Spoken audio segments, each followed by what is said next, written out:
Don't worry about it. Okay, we're ready to get started. Now, before we get started, officially, we're going to say the Pledge of Allegiance in a short prayer. Representative Muser will lead us. My honor, Chairman, please bow your heads. Let us all appreciate, dear Lord, the glory and beauty of this day. We undoubtedly will face many struggles. In some cases, we will disagree. In some cases, we will agree. But give us the strength and peace to keep you in mind, to work for the moral good and perform our patriotic duty to our Constitution and our country, the United States of America. Amen. Amen. Please stand for the Pledge of Allegiance. I pledge allegiance to the flag of the United States of America and to the republic for which it stands, one nation, under God, indivisible, with liberty and justice for all. Good job, Dan. Thanks. Okay, the committee will now come to order. Quorum is present. Without objection, the chair is authorized to declare a recess of the committee at any time. As required by House rules, a copy of the legislative measures have been made available to members and the public at least 24 hours in advance. Pursuant to Committee Rule 13 and House Rule 11, all votes will be rolled to the end of this meeting. I now recognize myself for opening remarks. We welcome everybody here today, and today's markup is here to discuss 8 bills that address the various needs of Main Street America. Frankly put, our nation's small business, entrepreneurs, and innovators have faced some of the strongest economic headwinds in recent memory over the past 2 years. Here on this committee, it is our job to be the strongest advocate for small businesses, as they are the heart of each of our communities and employees of nearly 62 million Americans. That's why our work here is so important and why we must get our economy back on track and our workforce motivated. Furthermore, it's our job to produce policy solutions to ensure the federal government is held accountable, especially on behalf of the American taxpayer. The contents of these 8 bills have been thoroughly discussed by our members. My colleagues and I are proud of our hearings, are resulting in legislative action to keep and help address the major issues facing Main Street America. Before us today are bills that address some of the shortcomings of the SBA, as identified by the Office of Inspector General. Further, these bills address regulatory burdens, assist veterans in their access to capital, enable follow-up guidance on rulemaking, and support collaborative research for small businesses. I want to thank our members for bringing these bills forward, as they represent the work and devotion of our committee as a whole, as well as the ranking member and her staff by working hand in hand with us to come up with bipartisan policy solutions to address the issues impacting Main Street. I ask unanimous consent for 4 letters of support for our legislation to be entered in the record. Without objection, it's so ordered. So with that, I look forward to today's markup, and I yield to the distinguished ranking member from New York, Ms. Velasquez, for her opening statement. Thank you, Mr. Chairman, and thank you for holding this markup today. I'm committed to working in a bipartisan manner to enact legislation that assists small businesses, as well as conduct rigorous oversight of SBA's programs. The past 3 years have been extremely challenging for small businesses. SBA provided more than $1.2 trillion in pandemic relief, which enables small businesses to navigate the pandemic and stay afloat. Today, we're seeing the benefit of that aid. Entrepreneurs have started a record number of small businesses who have created jobs at a rapid pace. Small firms have paved the way for some of the lowest unemployment rates in recent times, and we got more news, good news, last week as annual inflation dropped to 3%. Despite the success of the pandemic relief programs, we know bad actors took advantage of the programs. Last week, we learned from the IG and SBA the extent of that fraud. And while the numbers are vastly different, we must work together to recover fraudulent funds and ensure we learn best practices for the next global catastrophe. That is why I support this legislation to require the SBA and OIG to submit quarterly reports detailing the amount of fraud. I also support legislation requiring SBA to issue clear guidance for borrowers, lenders, and financial institutions on how to return PPP funds and implement a process for SBA to track the returned funds. But our work doesn't end with the pandemic oversight, as we have many other challenges facing our small business community. That is why I plan to lend my support to the bills we're marking up today to help veterans, small contractors, and innovators. It is important to note that we did not see eye to eye on these bills at the beginning of the process, but through hard work of the chairman, bill sponsors, and committee staff on both sides of the aisle, we were able to reach a compromise. And while I am proud of those achievements, it is disappointing we failed to reach an agreement on one bill, but it is my hope that we can continue to work through those differences. Thank you, and I yield back. Thank you. Now, does any other member seek recognition for the purpose of making an opening statement? Okay, seeing none, we will now move to the consideration of the first bill. The first bill we will mark up today is H.R. 4666, a bill to require the SBAIG to submit quarterly reports on PPP and EIDL fraud, introduced by Mr. Bean and Mr. Mafume. I now recognize the bill's sponsor, Mr. Bean, for a statement. Thank you very much, Mr. Chairman, and a very good morning to you, and good morning, Small Business Committee. I'm fired up to introduce the PPP EIDL Fraud Report Act of 2023 alongside my good friend from Maryland, Mr. Mfume. This bill will require the Inspector General of the SBA to submit a report to Congress every quarter that provides detailed updates concerning the ongoing fraud investigations of the PPP and EIDL loan program. Most importantly, members, it will ensure that the recently released report of the pandemic loan fraud program will not be swept under the rug. Specifically, the report shall include the dollar amount of all loans covered that were made, the number of new fraud cases, suspected fraud cases, the type of fraud identified in those cases, and the number of fraud cases resolved to date. This, members, this stems from the shocking report and the jaw-dropping meeting that we had last week, where the Inspector General came and talked about the tremendous fraud that's now becoming apparent over the COVID program. It included $200 billion in potentially fraudulent COVID-19 loans that were distributed by the SBA. The same report at that meeting, we learned that there were more than 250,000 OIG hotline complaints received since the start of the pandemic, and more than 90,000 of these cases are suspected to have fraud. It represents, are you ready for this? Did you hear it last week? I'll repeat it again. It's over 100 years of casework. And so we asked the Inspector General, and he said, I'm going to climb that mountain together. We can do it. We want to be kept in the loop. And so 100 years of investigative casework, it only happens in Crazy Town, right here in D.C. As the inspector, and by the way, 1 in 5, if you're playing along at home and you want to do the math, 1 in 5 loans are suspect of having fraud. 1 in 5.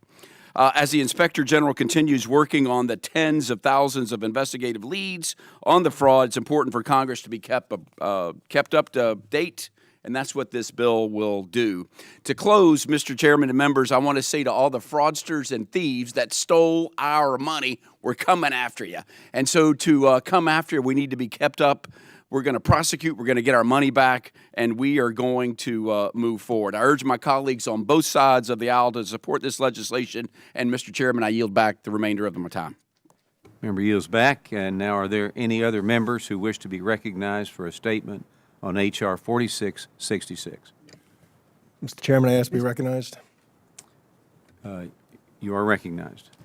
Thank you, Mr. Chairman. As we discussed early during our hearing last week, the SBA's Inspector General detailed in his report that $200 billion of pandemic loan dollars were potentially obtained fraudulently. This number includes $64 billion, or 8% of PPP, and $136 billion, or 44% of the EIDL loans. We are thankful for the Inspector General's work investigating potential fraud in these programs, as well as tracking down and recovering those who have committed this fraud. This legislation would simply require the Inspector General to report updated information on his ongoing fraud investigations to Congress on a quarterly basis.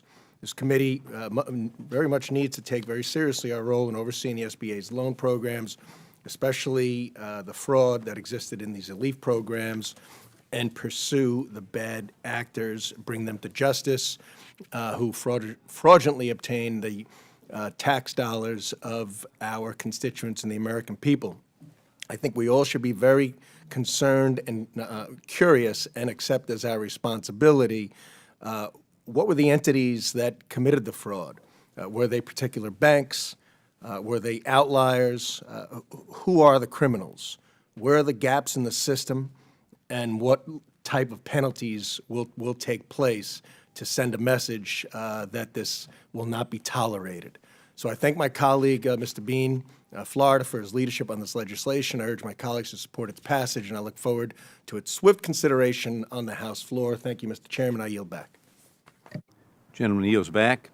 Are there any other members who wish to be recognized for a statement on H.R. 4666? Mr. Chairman. You are recognized. Ranking member. Thank you, Mr. Chairman. I want to start off by thanking Representatives Bean and Mfume for introducing H.R. 4666, which will better enable this committee to fulfill its oversight responsibilities. During a worldwide pandemic of unprecedented proportion, in which our nation and our world were on the brink of economic peril, the SBA stepped in and acted as lifeline to keep America's small businesses remain open. Through PPP, EIDL, and other COVID-related programs, the SBA distributed more than $1.2 trillion in economic aid and executed 14 years of lending in 14 days. During these unprecedented times, the SBA weakened and removed its internal controls to disperse funds as quickly as possible. Organized criminal syndicates, transnational gangs, and other criminals exploited these weakened controls in order to steal from the American people. The legislation we are considering here today will help this committee better understand the data. This legislation requires the SBA Inspector General to send periodic reports to this committee for the next 2 years, with detailed information regarding the status of fraud cases, as well as the number of cases that has been resolved. While $1 in fraudulent activity is certainly $1 too many, I think it is important to consider how our work here today will help this committee continue our effort to root out fraud where it exists. I urge my colleagues to support this legislation, and I yield back. Thank you, Ranking Member, and I now recognize myself to speak in support of this legislation. I agree with the gentleman from Florida that it is essential for Congress to be informed regularly of ongoing investigations concerning COVID-19 pandemic lending fraud. The need for this bill was demonstrated last week during our committee hearing, where we examined 2 recent reports that investigated fraud in the COVID-19 pandemic lending program. These contradicting reports, one from the SBA's Office of Inspector General and the other from the Small Business Administration, raised serious concerns. The SBA Inspector General report concluded the SBA disbursed more than $200 billion in potentially fraudulent loans through pandemic relief programs, while the SBA reported that the fraud in these programs is closer to $36 billion. This massive discrepancy, more than $160 billion, demands answers. And I greatly appreciate the work that the Office of the Inspector General has done thus far to begin uncovering the extent of this fraud, including appearing before the committee last week to answer questions from our members about their findings.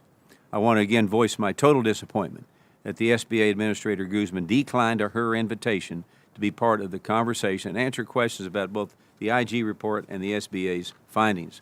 For such an important topic involving the abuse of billions of hard-earned taxpayer dollars, Americans deserve answers. They deserve better, which is what this bill sets to accomplish. I want to thank my colleague from Florida, Mr. Bean, and my colleague from Maryland, Mr. Mfume, for introducing this bill. I also urge my colleagues to support it. If there is no further discussion, the committee now moves to consideration of H.R. 4666. The clerk will report. H.R. 4666, to require the Inspector General of Without objection, H.R. 4666 is considered as read and open for amendment. Does anyone wish to offer an amendment?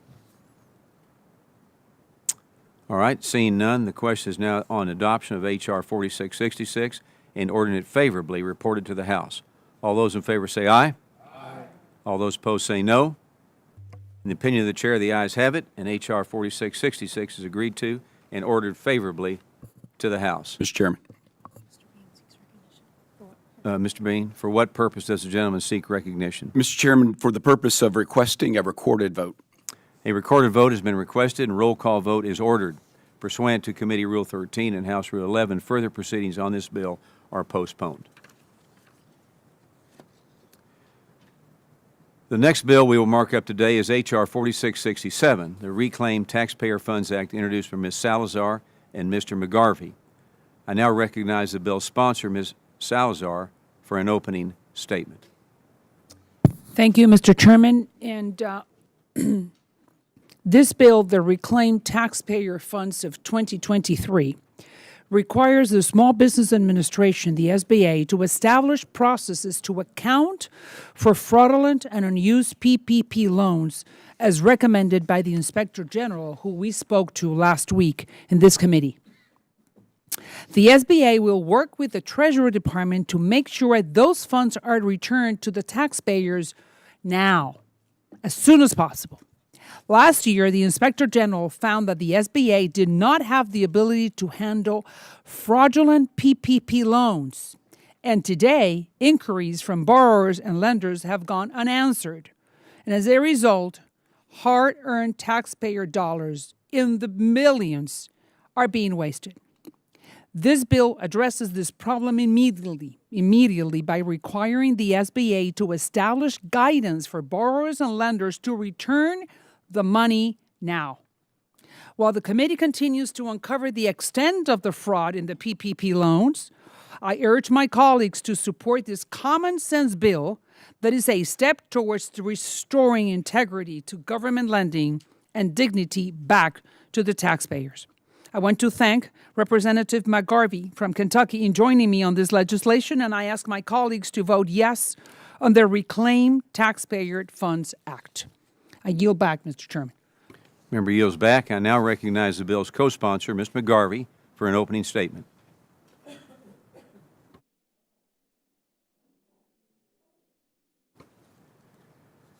Okay, are there any other members who wish to be recognized for a statement on H.R. 4667? Okay, seeing none, I'd like to recognize the ranking member to speak on the bill. Thank you, Mr. Chairman. While Mr. Bean and Mr. Enfume's legislation will enable us to oversee the investigation and prosecution of potentially fraudulent PPP loans, Representatives Salazar's and Mr. McGarvey's legislation will help ensure any unused PPP funds are properly returned to the American taxpayer. H.R. 4667 requires the SBA to issue guidance and rules for lenders and borrowers on how they are to handle and return unused PPP loans to the SBA.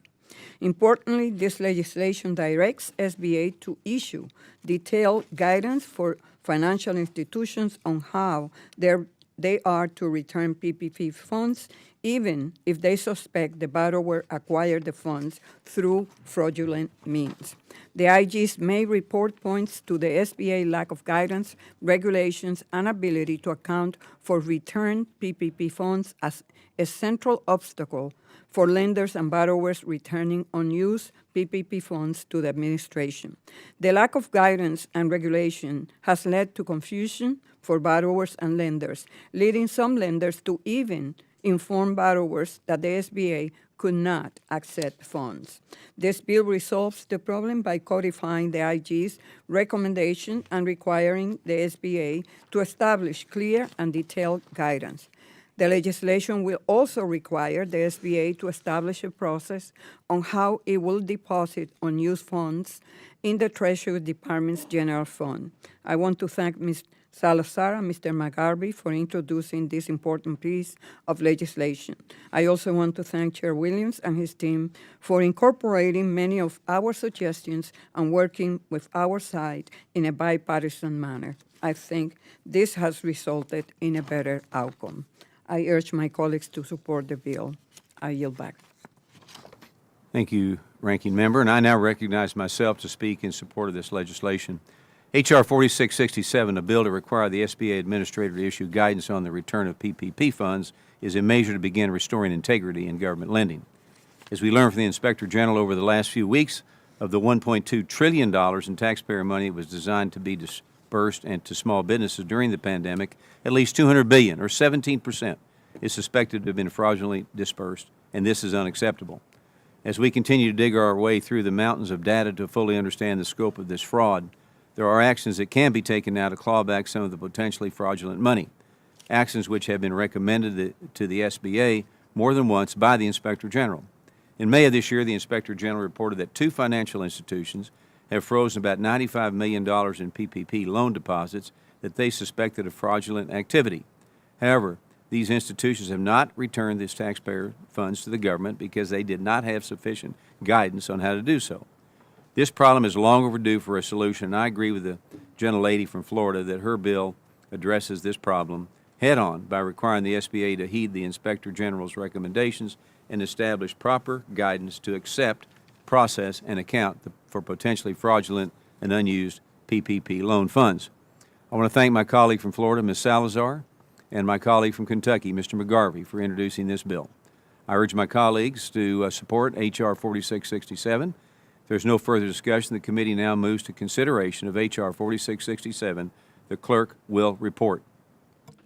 H.R. 4667, to require the Without administrator. objection, H.R. 4667 is considered as read and open for amendment. Does anyone wish to offer an amendment? All right. Seeing none, the question is now on adoption of H.R. 4667, ordinance favorably reported to the House. All those in favor say aye. Aye. All opposed say no. In the opinion of the chair, the ayes have it, and H.R. 4667 is agreed to and ordered favorably to the House. Yeah, I would like to ask for a recorded vote. Okay, member asked for a recorded vote. A recorded vote has been requested, and a roll call vote is ordered. Pursuant to Committee Rule 13 and House Rule 11, further proceedings on the bill are postponed. The next bill we will mark up is H.R. 4480, the SERV Act, introduced by Ms. Davids and Mr. Alford. I now recognize the bill's sponsor, Ms. Davids, for an opening statement. Thank you, Mr. Chairman. Our nation's veterans are uniquely prepared to become entrepreneurs and to lead small businesses. Military experience helps to develop highly transferable training and skills that have prepared them for leadership roles in the private sector. But veterans also face specific challenges in developing and starting a business. One significant obstacle being lack of access to capital, forcing many small businesses to turn to alternative or online lenders, which can be more expensive than traditional sources. And while this challenge exists, certainly for all potential entrepreneurs and small business owners, it can be especially difficult for veterans who often have trouble accruing the credit necessary to attract and attain capital. The U.S. Small Business Administration works closely with the VA and the Department of Defense on several excellent programs specifically designed to help our veterans transition to civilian life and to entrepreneurship. But as veterans who recently testified in this committee could attest, those programs are not always as easy to find as they should be.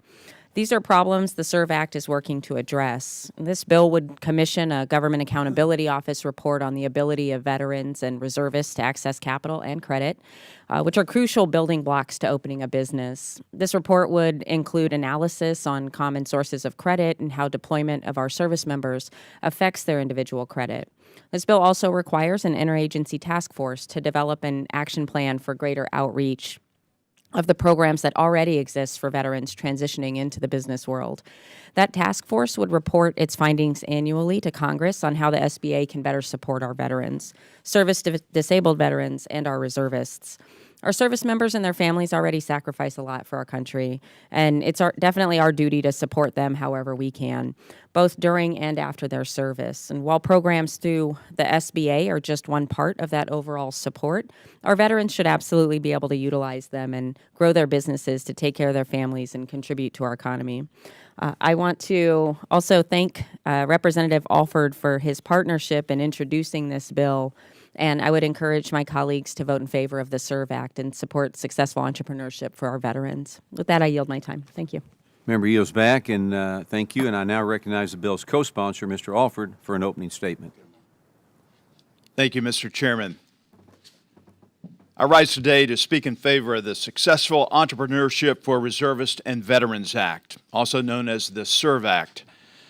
Representative Davis of Kansas and I are co-sponsoring this important legislation because our nation's veterans have a tremendous impact within our small business community. The skills veterans gain in the military make them leaders uniquely positioned to start and grow successful businesses. Unfortunately, veterans often face barriers when starting or growing their business, which can feel insurmountable at times. You know, back in May, we were in this very room and we heard from Missouri's own Lieutenant Commander Taylor Burks. We heard how the lack of awareness of resources available to veterans and access to capital are major barriers, and we need to change that. The SERVE Act seeks to identify these barriers and directs the Interagency Task Force on Veteran Small Business Development to create an action plan to improve outreach to veterans, informing them of available resources. Our veterans deserve the SERVE Act, and I ask that you vote yes on SERVE Act, and I yield back. Member yields back. Are there any other members who wish to be recognized for a statement on H.R. 4480? All right, seeing none, I'd like to recognize the ranking member to speak on the bill.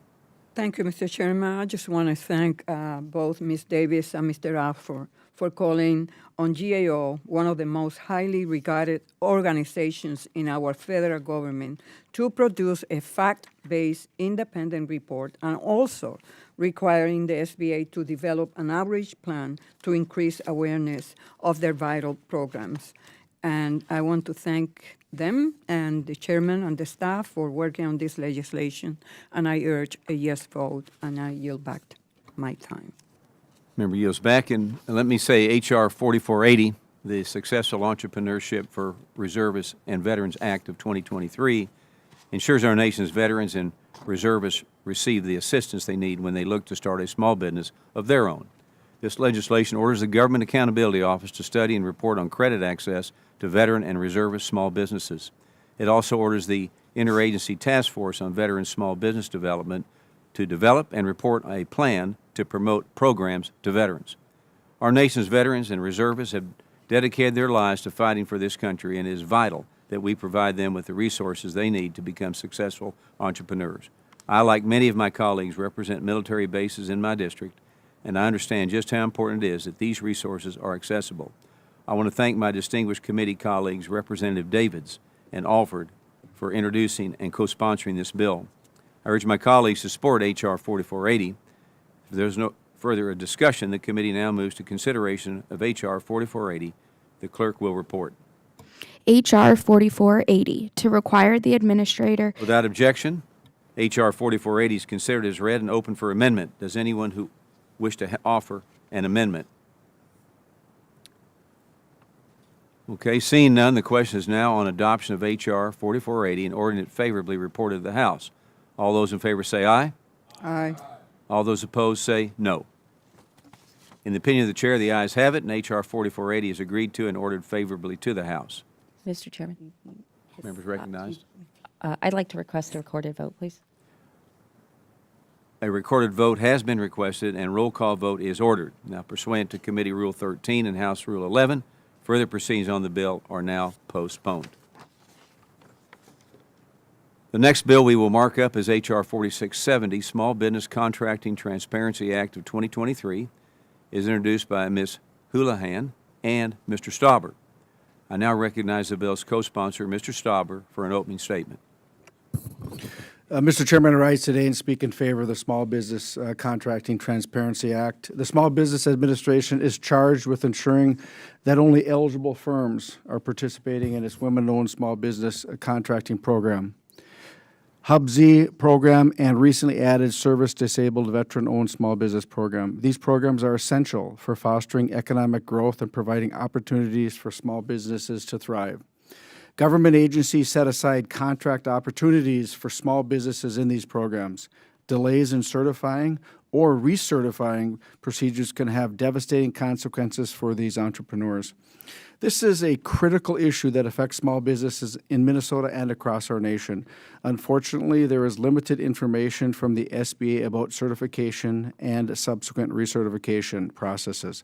Additionally, the SBA recognizes women-owned small businesses certifications from third-party certifiers, which further lessens transparency. The Small Business Contracting Transparency Act would bring much-needed insight into the activities of certifying these firms, what fees are being charged, and whether SBA is meeting its requirements. By supporting the Small Business Contracting Transparency Act, you will not only provide valuable assistance to small businesses, but also ensure accountability and effectiveness in the administration of these programs. I ask that we all vote yes on the Small Business Contracting Transparency Act, and I yield back. Member yields back, and I now recognize Ms. Skolton for a statement. Thank you, Mr. Chair. I'm proud to speak as an original co-sponsor of the Small Business Contracting Transparency Act, sponsored by Congresswoman Houlihan and Congressman Stauber. The federal government spends almost $500 billion annually on the purchase of goods and services needed for its daily operation. Yet the federal marketplace is a hard space to break into, especially for small business owners. The Small Business Administration plays an important role in ensuring that small businesses owned by women, veterans, and economically disadvantaged individuals are able to compete in the federal procurement process. In doing so, SBA tracks where federal procurement dollars go in the Small Business Procurement Scorecard. However, the scorecard includes small businesses that self-certify, as well as small businesses that are formally certified by the SBA. The Office of the Inspector General has raised concerns on false self-certification, which is why the SBA has made steps towards addressing this issue. As of October 2022, SBA's Dynamic Small Business Search database included almost 150,000 firms that self-certified as small and disadvantaged businesses. This bill would ensure that the SBA is acquiring up-to-date data on where federal procurement dollars are going. It would require SBA to provide information to Congress on the implementation of contracting certification changes to the Women-Owned Small Business Contracting Program, the Hub Zone Program, and the Service-Disabled Veteran-Owned Small Business Program. As ranking member on the Subcommittee on Contracting and Infrastructure, this additional data will inform my subcommittee's work to ensure that all small businesses are able to compete in the federal procurement space. I urge members to vote yes on this important legislation. Thank you, Chair. I yield back the remainder of my time. Member yields back, and are there any other members who wish to be recognized for a statement on H.R. 4670? Okay, seeing none, I would like to recognize the ranking member to speak on the bill. Thank you, Chairman Williams, and thank you to Ms. Houlihan, Mr. Stauber, and Ms. Colton for their collaboration on H.R. 4670. Empowering female entrepreneurs, and specifically boosting small women-owned companies in the federal marketplace, continues to be a top committee and personal priority. One way we do this is by conducting proper oversight of the tools available to SBA that are designed to level the playing field for women-owned government contracting firms. The WOSB program is one such tool and a critically important program. Given the delays in setting up the certification program at issue in this bill, additional oversight is granted. This legislation will help maintain the integrity of the program and ensure it works for women business owners as intended. That is why I'm pleased to support it, and I appreciate the bipartisan work to build in the Hub Zone and SDVOSB programs. They face similar issues and will benefit from additional oversight as well. Thank you. I urge a yes vote, and I yield back my time. Member yields back, and now I want to recognize myself to speak in support of this legislation. This bill requires the SBA to provide a report on certification activities and contract awards within the women's-owned small business, hub zones, and service-disabled veteran-owned small business programs. It holds the SBA accountable by promoting greater transparency, and it ensures the SBA is doing everything it can to make sure that small businesses participating in contracting programs are truly eligible, and that those eligible are being recertified in an adequate amount of time and not stuck in the slow and inefficient bureaucratic process. I want to thank my colleagues from Pennsylvania, Ms. Houlihan, and my colleague from Minnesota, Mr. Stauber, for introducing this bill. I urge my colleagues to support this bill. If there's no further discussion, the committee now moves to consideration of H.R. 4670. The clerk will report. H.R. 4670, to amend the Small Business Act to require Without reporting. objection, H.R. 4670 is considered as read and open for amendment. Does anyone wish to offer an amendment? Seeing none, the question is now on adoption of H.R. 4670 and ordering it favorably reported to the House. All those in favor say aye. Aye. All those opposed say no. In the opinion of the chair, the ayes have it, and H.R. 4670 is agreed to and ordered favorably to the House. Mr. Chair, I ask for a recorded vote. A recorded vote has been asked and requested, and a roll call vote is ordered. Pursuant to Committee Rule 13 and House Rule 11, further proceedings on this bill are postponed.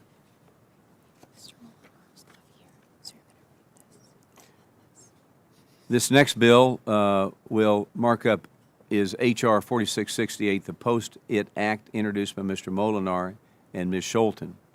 I now recognize the bill's sponsor. Mr. Molinaro is not here, so I will speak for him.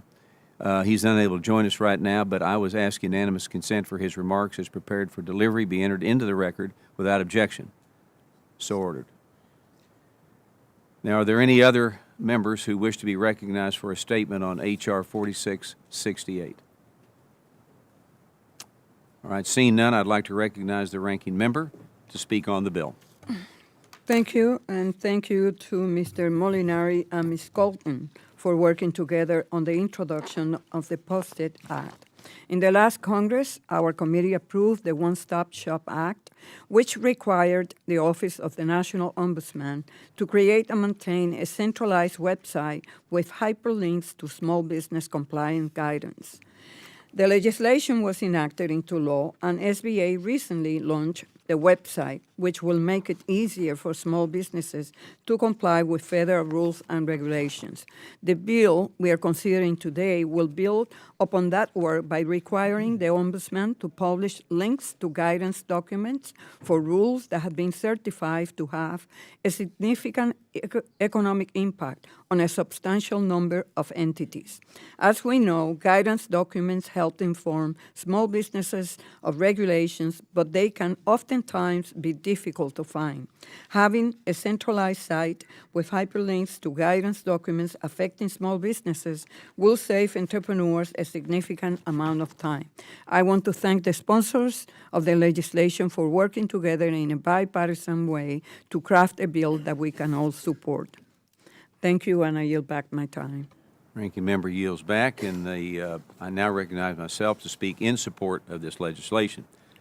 The Post-it Act is an important step in simplifying the process for small businesses to comply with agency guidance.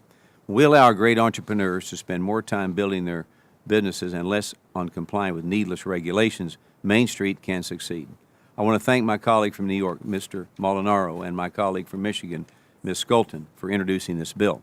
I urge my colleagues to support H.R. 4668. If there's no further discussion, the committee now moves to consideration of H.R. 4668. The clerk will report. H.R. 4668, to amend the Small Business Without Act. objection, H.R. 4668 is considered as read and open for amendment. Does anyone wish to offer an amendment? No. Okay, no. Do we have one? No. Okay. Seeing none, the question is now on adoption of H.R. 4668 and ordering it favorably reported to the House. All those in favor say aye. Aye. All those opposed say no. In the opinion of the chair, the ayes have it, and H.R. 4668 is agreed to and favorably to the House. For what purpose does the gentleman seek recognition? I request a recorded vote. A recorded vote has been requested, and a roll call vote is ordered. Pursuant to Committee Rule 13 and House Rule 11, further proceedings on this bill are postponed. The next bill we will mark up today is H.R. 4669, the DOE and SBA Research Act, introduced by Mr. LaLota and Mr. Tandahar. I now recognize the bill's sponsor, Mr. LaLota, for an opening statement. Thank you, Mr. Chairman. Mr. Chairman, as you know, the federal contracting process is incredibly complex, so complex in some cases the process frustrates and drowns small business from applying for and being granted federal contracts. My bill, the Department of Energy and Small Business Administration Research Act, aims to make the process a bit more simple. The Department of Energy is one of the largest procurers of small businesses, goods and services in the entire government. Through national laboratories, small businesses can play a critical role in executing DOE's mission.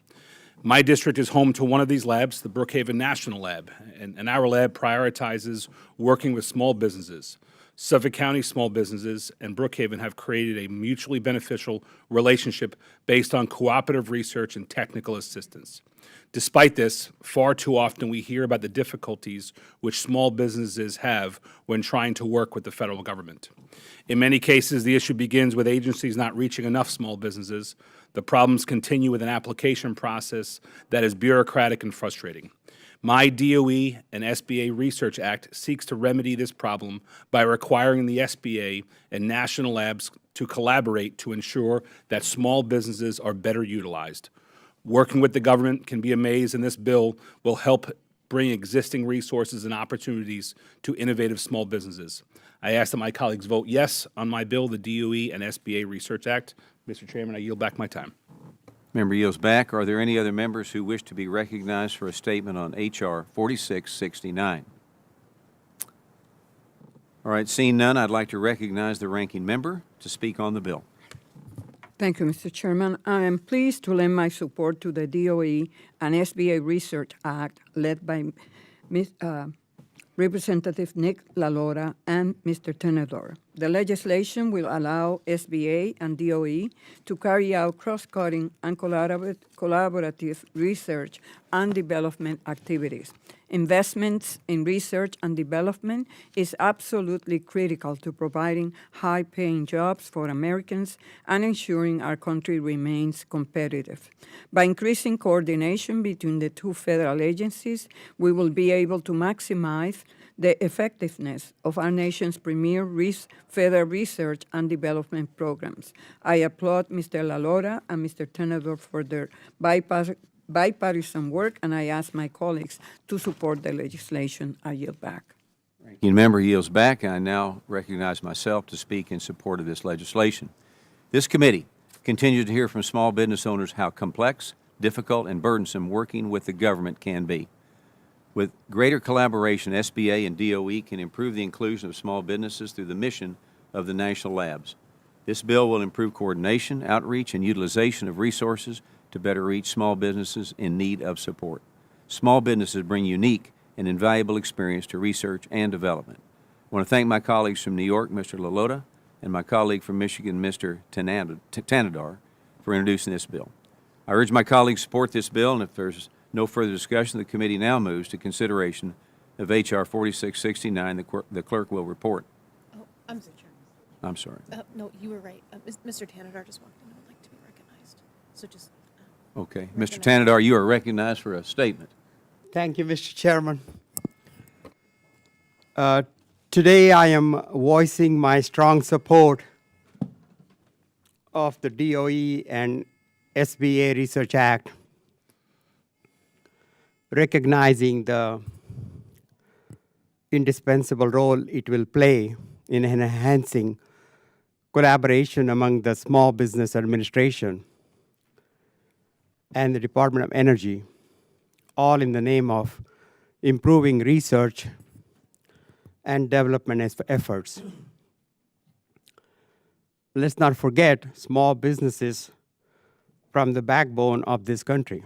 The innovation we stimulate within this sector is not just important, it is vital for America's future.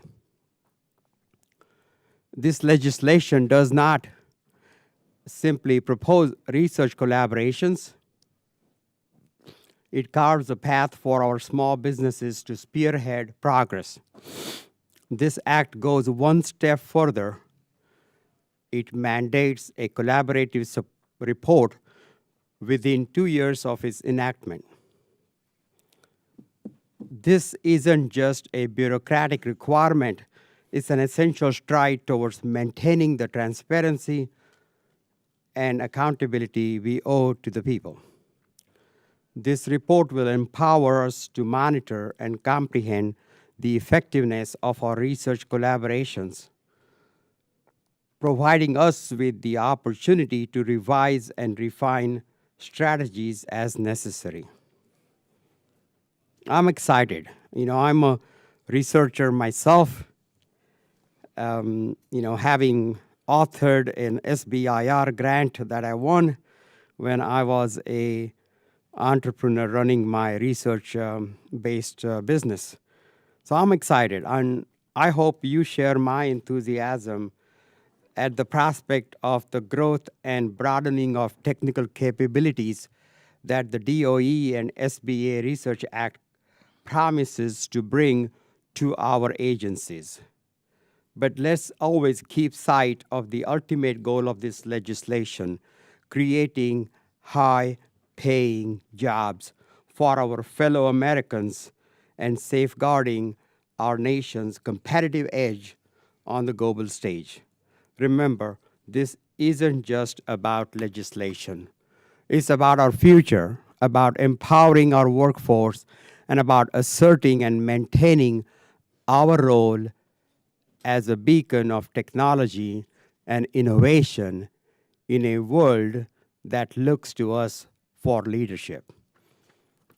Mr. Chairman, I yield back. Member yields back. Now, if there's any further discussion, the committee now moves to consideration of H.R. 4669. The clerk will report. H.R. 4669, to provide for Without department. objection, H.R. 4669 is considered as read and open for amendment. Does anyone wish to offer an amendment? Okay, seeing none, the question is now on adoption of H.R. 4669 and ordering it favorably reported to the House.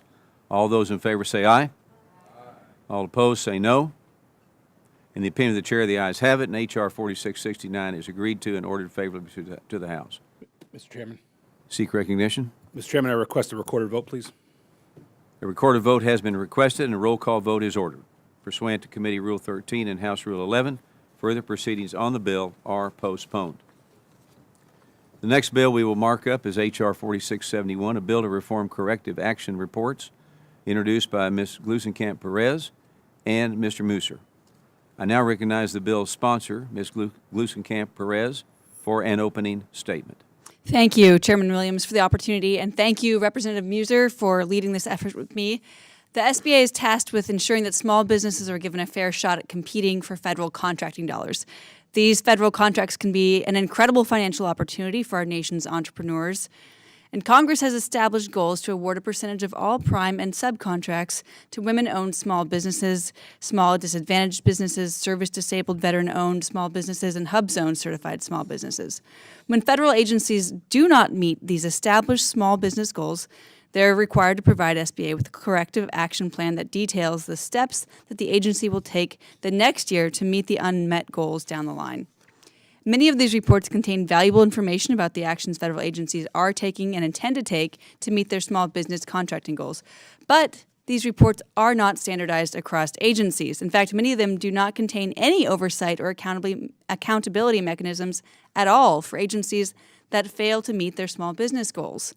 My bill will correct these discrepancies across federal agencies by requiring all agencies to include information in these reports that will provide clarity about small businesses' participation as federal contractors and will hold the agencies accountable for hitting their small business benchmarks. I am grateful for Mr. Musser's partnership on this bill, and I'm looking forward to the committee's support. Thank you, Mr. Chair. I yield back. Member yields back. Mr. Musser is unable to join us right now, but I ask unanimous consent for his remarks, as prepared for delivery, be entered into the record without objection. So moved. Are there any other members who wish to be recognized for a statement on H.R. 4671? Okay, seeing none, I'd like to recognize the ranking member to speak on this bill. Thank you, Chairman Williams. I'm proud to support this bipartisan work by Ms. Marie Glusenkamp-Perez and Mr. Muser on H.R. 4671 to give us the reporting necessary to hold federal agencies accountable for their efforts to grow small business success within the federal procurement marketplace. Many federal agencies meet or exceed their annual small business goal in certain categories. Many others do not, and most are unable year after year to ensure that women-owned businesses, hubs-owned designated businesses, and businesses run by service-disabled veterans receive sufficient contracting opportunities. When they fail to meet their goals, agencies are required to tell SBA how they will improve, but then they move on, and the next year they do it again without any oversight of the previous proposal. The changes in this bill hold agencies accountable by requiring them to tell SBA first if they did what they said they will do, and second, what happened as a result. And if it works, SBA will make that information available to us, to the administration, and to other agencies, so the proven methods can be shared and replicated. That is why I'm pleased to support the bill, and I appreciate the bipartisan work of the committee to move it forward today. Thank you, and I yield back. Ranking member yields back, and I now recognize myself to speak in support of this legislation. Declining participation of small business in the government contracting space is a major concern for this committee. While more dollars than ever before have gone to small businesses, the number of small businesses winning contracts has continued to decline.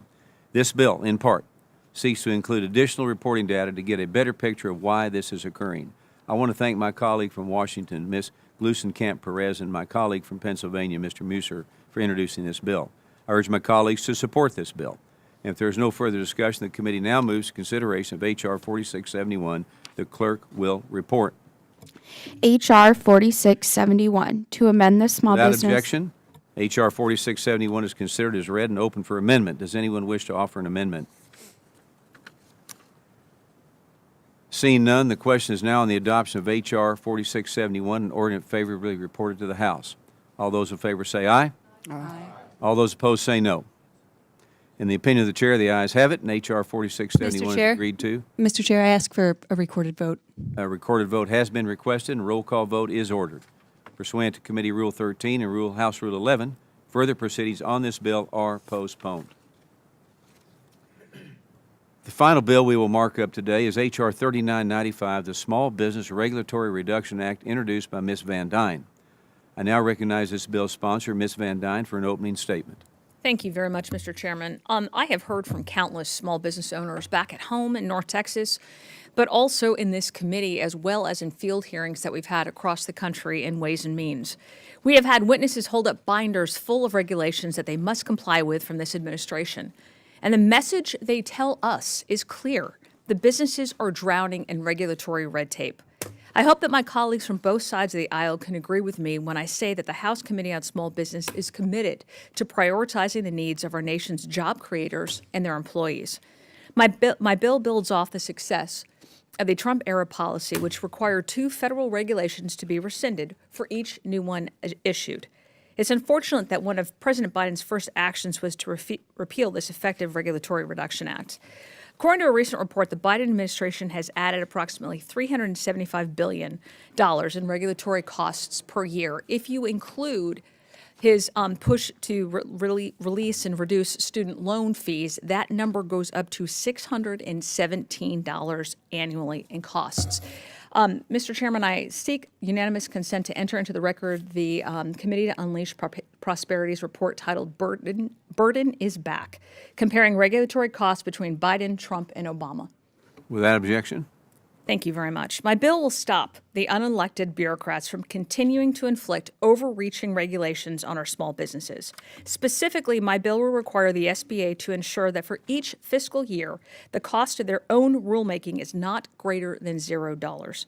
Further, it requires the SBA to publish a report on regulations issued by other federal agencies that impact small businesses. To be clear, This bill is not preventing agencies from adding additional regulations that are necessary and could improve small businesses. What it is doing is saying they can no longer continue to put layer upon layer of these regulatory burdens on our small businesses.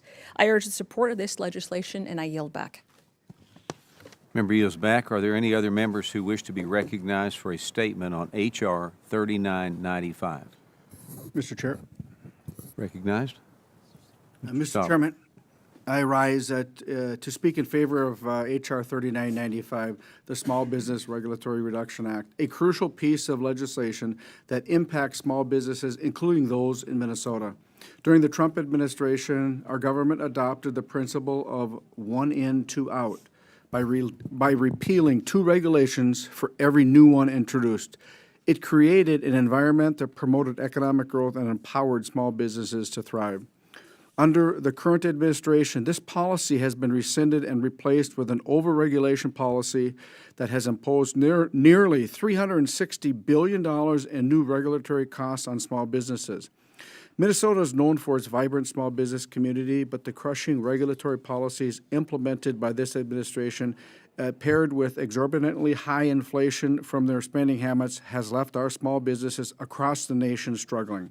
By reducing excessive regulations, we will counter the actions of this administration, provide a favorable environment for small businesses to flourish, and reverse the economic trajectory of this country. The Small Business Regulatory Reduction Act requires the Small Business Administration to ensure that any new regulations from their agency does not impose a cost on small businesses. Additionally, it mandates that the SBA report on regulations issued by other federal agencies that directly impact small businesses. We recognize the vital role small businesses play in our economy and acknowledge their potential for growth and success. This bill is a step forward in promoting fairness, accountability, and responsible governance. It is essential that we support this bill to ensure the success and vitality of small businesses not only in Minnesota, but all across the nation.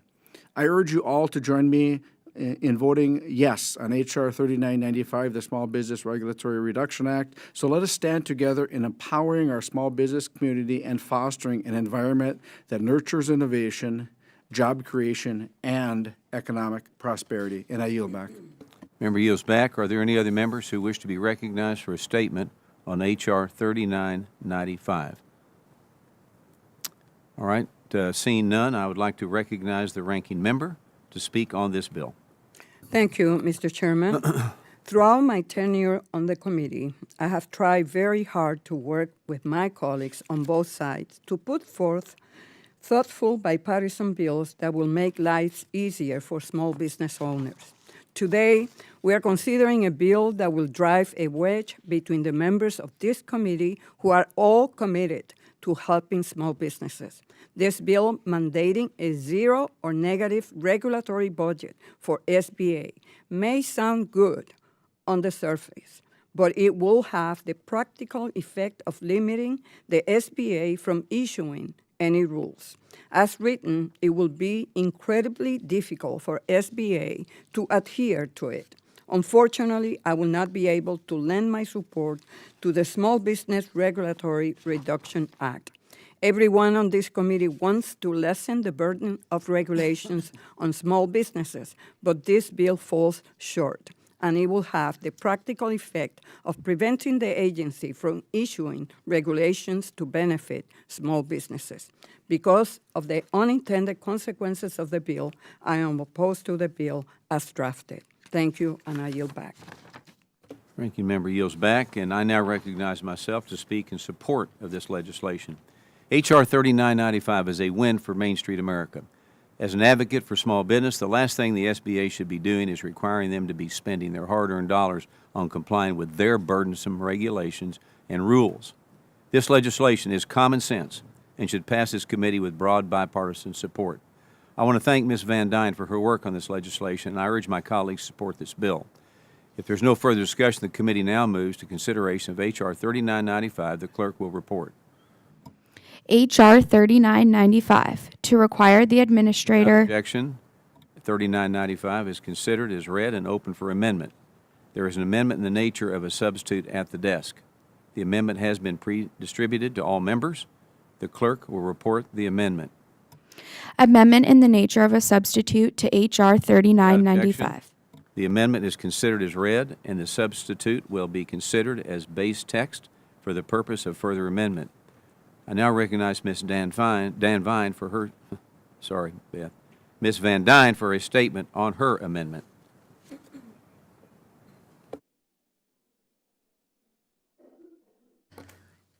My amendment makes conforming changes to ensure the bill complies with 118 floor protocols, and I yield back. Member yields back. Does any other members be recognized for a statement on the amendment? Okay, if none, does anyone wish to offer an amendment? Mr. Chairman, Ms. Velasquez will seek recognition. I have an amendment at the desk. For what purpose does the ranking member seek recognition? Okay, there is an amendment at the desk. The amendment has been pre-distributed to all members. The clerk will designate the amendment. Amendment to the amendment in the nature of a substitute to H.R. 3995, offered by Ms. Velasquez. Strike Without section. objection, the amendment is considered as read. Ranking Member Velasquez is recognized to explain her amendment. Thank you, Mr. Chairman. The bill, as written, limits the ability of SBA to issue any sort of regulation, even if the benefits outweigh the cost. SBA needs to issue regulations to update existing programs, issue disaster declaration, and even reduce record-keeping requirements. This bill fails to define rules and explain which rules will be covered by a regulatory budget. Agencies may be able to estimate the cost of a regulation, but they do not have hard data on the costs that are imposed. It will require the agency to make assumptions that could turn out to be incorrect. There is nothing in the bill that clarifies how the agency is to implement a regulatory budget and is therefore impractical. Let's distill this issue into a real-world scenario. No small businesses will fail to upgrade a piece of their equipment if it only focuses on the cost.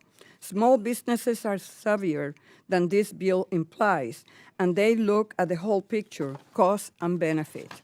I cannot support this bill because it could bring SBA's rulemaking to a halt and in turn limit its ability to improve its program and services. To that end, my amendment will strike the regulatory budget sections of the bill that are not workable and call for the most appropriate office, the Office of Advocacy, to report on the costs and benefits of rules to small businesses. After the report is issued, we will have a better understanding of the impact a regulatory budget will have on small businesses.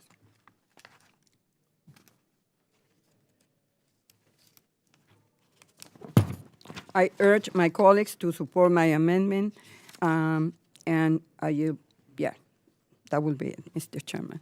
Member yields back. And does anyone else wish to be recognized for a statement on Ms. Velasquez's amendment? Another amendment? I'm sorry. Yep. Yeah, Mr. Chairman, I have an amendment at the desk as well. Recognized. I'm sorry. It's on hers. I'm sorry. Forgive me. Okay, does anybody have to be recognized for a statement on the amendment? Ms. Velasquez. Okay, if no, seeing none, I now recognize myself for a statement on Ms. Velasquez's amendment. Well, I appreciate this amendment recognizing agencies should be doing cost-benefit analysis on their proposed rules. I am going to have to oppose the amendment because it undermines the intention of the Congresswoman's bill. The purpose of the underlying legislation is to ensure agencies think twice before they continue to burden small businesses with new regulations. If they want to have a new rule that's going to be costly for businesses to comply, they must cut other regulations in order to pay for it. Businesses should not have to continually build increased compliance costs into their budget. The American Action Forum tracks how much regulations have cost the private sector, and since President Biden took office, the estimated cost is over $375 billion. This is not sustainable. We need to provide regulatory relief for small businesses, and the underlying bill would begin to do just that. Again, I urge my colleagues to oppose the amendment proposed by the ranking member. Now, the question is now on the amendment number 1 to H.R. 3995, offered by Ranking Member Velasquez. All those in favor say aye. All those opposed say no. In the opinion of the chair, the noes have it. The amendment is not agreed to. A recorded vote has been requested and a roll call vote is ordered. Pursuant to Committee Rule 13 and House Rule 11, further proceedings on the amendment are postponed. Does anyone else wish to offer an amendment? Mr. Chairman, I now have an amendment at the desk. For what purpose does the gentleman, okay, now there's an amendment before at the desk by Mr. Phillips. This amendment has been pre-distributed to all members. The clerk will designate the amendment. Amendment to the amendment in the nature of a substitute to H.R. 3995, offered by Mr. Phillips of Minnesota. Without objection, the amendment is considered as read. Mr. Phillips is recognized to explain his amendment. Thank you, Mr. Chairman. And let me associate myself with your remarks, quote, that agencies should think twice before burdening small businesses with additional regulation. I do agree. I've owned a number of small businesses and understand firsthand, let me tell you, how overly burdensome regulation is bad for business. I think we all agree with that. Small enterprises often lack the resources to comply with directives from the federal government, especially compared to their larger competitors. And as members of this committee, it is critical that we advocate for the many millions of small businesses across the country, and that includes being mindful of the impact of federal regulation on small business. So I want to say I share common ground with you, Mr. Chairman, and my friend Ms. Van Dyne, the author of the legislation. Where I disagree is that I believe it's far too blunt and rigid and would prove to be somewhat counterproductive to the intentions and the interests of small business. I think the narrower requirements of the proposed small business regulatory budget will hamstring the SBA in implementing even the most common sense of regulations, ultimately preventing the agency from carrying out its core mission. That's why I filed this amendment, which proposes just a few practical changes that I think would provide a more measured approach to the matter at hand. It would require the SBA to simply ensure that the costs of its regulations do not exceed their benefits. Consistent with the stated goal of the legislation, the provision would prevent SBA rulemakers from cutting into the bottom line of small businesses, but calculate their impact in a more thoughtful and comprehensive way. Too many, I believe, characterize regulation as inherently negative, but I believe that attitude is an oversimplification of the issue. To be sure, overregulation is bad, but appropriate regulation, I think we can all agree, is essential. So if we're going to measure the impact that regulations have on small business, we ought to consider more than just half the equation. And I'll just give you an example. Back to the early days of COVID-19, when we came together and passed the CARES Act and the all-important Paycheck Protection Program. After the program was established, SBA issued an interim final rule to implement it. This rule technically imposed minor costs on small businesses through its record-keeping and reporting requirements. But as I would like to think each of us on this committee would agree, the benefits of the PPP program far, far outweighed those costs. But under the proposed rule before us, or legislation, the SBA's April 2020 rule for PPP would have been subject to the strict net zero cost requirement, meaning that the SBA would have had to find other regulations to cut in order to offset the costs of this essential rule, even though the impact was clearly going to be overwhelmingly beneficial for small businesses in the country. Imposing this sort of requirement on SBA during the pandemic would have wasted valuable time and energy when our country and economy needed it most. Simply put, considering costs without benefits, to me, is nonsensical. My great-grandfather used to tell me, Dean, price is but one component of value, and I think that applies in this case as well. My amendment also offers an exemption for regulations issued during periods of national emergency and regulations that address fraud, waste, and abuse. Let me say it again. It would provide an exemption for regulations that address fraud, waste, and abuse. We need not look any further than just times of collective desperation. When a future pandemic might come, armed conflict, or other types of crisis, we ought to give the SBA ability to act quickly and decisively when small businesses are facing great challenge. And when it comes to protecting the integrity of the SBA programs, we need not look further than last week's hearing with the Inspector General to recognize the bipartisan consensus towards rooting out fraud, waste, and abuse at the SBA. I think all of us on this committee want to see the SBA be better stewards of our taxpayer dollars. So if the agency wants to issue a rule that would strengthen its internal controls or enforcement capabilities, we cannot let proposals like this underlying legislation stand in the way. Let me end by urging my colleagues on both sides of the aisle to support this amendment, which would, I think, improve the legislation. The committee has a long, proud history of bipartisanship, and I think it would be more productive to put our heads together and find common ground rather than push this response to an issue that so many of us care deeply about. And let me just close by reading the amendment, if I can find it, which I can't. No, here it is. Just very quickly, the administrator of the Small Business Administration shall ensure that the costs of the small business regulatory budget for a fiscal year do not exceed the benefits, except with respect to rules relating to eliminating fraud, waste, or abuse, or in a fiscal year during which a national emergency is declared by the President under the National Emergencies Act. Those are the simple modifications. With that, Mr. Chairman, I ask for your support and yield back. Member yields back. Does anyone else wish to be recognized for a statement on Mr. Phillips' amendment? Mr. Bean, you're recognized. Mr. Chairman, thank you very much, and I didn't mean to, I didn't think I'd talk, but I do want to talk because I want to tell everybody the official title of this bill is the Small Business Regulatory Reduction Act. That's the official title. Let me give you the unofficial title. It's the Enough Act. Enough. Small business owners are saying enough, because if you're playing along at home and keeping score, I just happen to have the score of what our current administration has loaded up on small business just in the past, 2.5 years since he's been in office. $375 billion. $375 billion of new regulation that has been just dumped on the backbone of small America. Small business America is struggling, and anybody that's run a small business know in an ideal situation it's hard, but when government is constantly putting barriers and new costs and expenses in your way, it's a miracle they survive at all. So today, let's pass the Enough Act, but let's not put a big loophole in there to give this administration just another excuse. That's what they want. They want another excuse, a loophole to continue to load up that big number that I've already given you. So let's say enough. Let's say enough and pass this bill without any additional loopholes so our small businesses can get back to what they do best, invest, grow, and be Main Street America. I yield back, Mr. Chairman. Yields back. Does anyone else wish to be recognized for a statement on Mr. Phillips' amendment? Mr. Chairman. Recognized ranking member. I support the amendment being offered by Mr. Phillips. It is vitally important that we look at both the costs and the benefits of rulemaking, as well as provide an exemption in the event of natural disaster.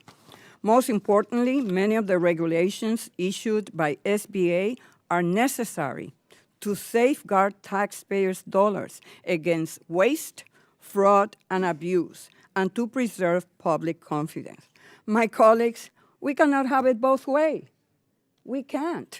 Here we are. We passed a bill today, the Reclaim Taxpayer Funds Act. Guess what? It will require for SBA to issue guidance and regulations.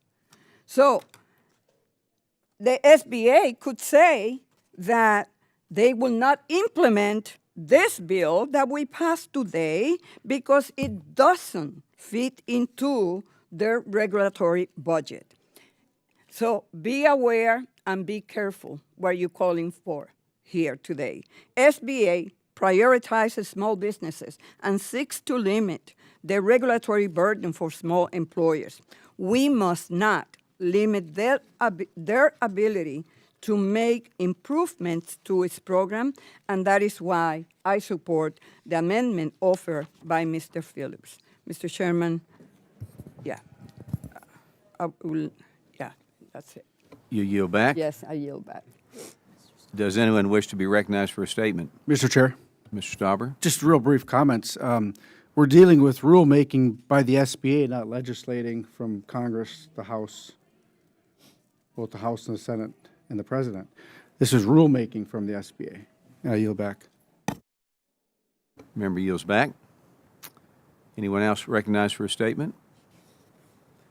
All right, seeing none, I want to say, again, appreciate everybody's remarks. I now recognize myself to speak against this amendment? At any given time, there are several presidentially declared national emergencies in effect. For instance, Executive Order number 12978 was signed by President Clinton in October of 1995, and it invoked the National Emergencies Act cited in the Phillips Amendment to create a list of specifically designated narcotics traffickers that banks and credit unions could not do business with. This is a national emergency that will probably live in perpetuity, which would have the effect of rendering this entire bill moot. As such, we should reject the amendment. I urge all my colleagues to oppose this amendment. Now, the question is now on the amendment number 2 to H.R. 3995 offered by Mr. Phillips. All those in favor say aye. All those opposed say no. Mr. Chairman, I would like to request a roll call vote. Okay, as recorded vote has been requested and a roll call vote is ordered. Pursuant to Committee Rule 13 and House Rule 11, further proceedings on the amendment are postponed. Does anyone else wish to offer an amendment? Mr. Chairman. Ms. Davis recognized. Mr. Chairman, I have an amendment at the desk. Okay, the amendment has been pre-distributed to all members. The clerk will designate the amendment. Amendment to the amendment in the nature of a substitute to H.R. 3995 offered by Ms. Davis. In Section 2A, Amendment insert. considered as read. Ms. Davis is recognized to explain her amendment. Thank you, Mr. Chairman. As members of Congress, we have an obligation to ensure that small businesses across the country are supported, not hurt, by regulatory guardrails. While some rules may be onerous for small firms and small companies, many provide immense benefits to these Main Street companies. And I do fear that the underlying piece of legislation we're discussing may inadvertently fail to adequately consider how the Small Business Administration can support these companies, particularly our veteran-owned businesses and those promoting general workforce development. As of 2018, veterans own nearly 2 million businesses in this country, employing over 5 million folks nationally. Those businesses recorded $1.3 trillion of sales that year, boosting local economies across the entire country from coast to coast and certainly in the Midwest. Small businesses invest locally, create innovative jobs, teach folks new skills, and revitalize communities. And we need to make sure that regulations work to unleash the true power of small businesses instead of handcuffing them with cumbersome rules passed by Congress. My main concern with this legislation is that it would only consider the costs of regulations and not the benefits for small businesses. My amendment is simple, but the costs and benefits should be considered. It would exclude SBA rules that promote workforce development that benefit veteran-owned businesses from the effects of the underlying legislation. This will help former service members start, operate, and grow their businesses. And it'll ensure that we properly tackle workforce development challenges that our small businesses and employers are facing nationally. I hope that everyone here will vote in favor of my amendment to help improve this piece of legislation. Thank you, and I yield back. Member yields back. Does anyone else wish to be recognized for a statement on Ms. David's amendment? Okay. Seeing none, I'd like to recognize the ranking member to speak on this amendment. Thank you. I applaud Ms. Davis for offering an amendment to carve out veterans, service-disabled veterans, and rules that promote workforce development from a regulatory budget. Over the course of the past 2 years, we have heard from numerous business owners about the benefits of workforce programs. They help businesses find skilled workers and prepare Americans for a better future without requiring individuals to make substantial financial investment in their future.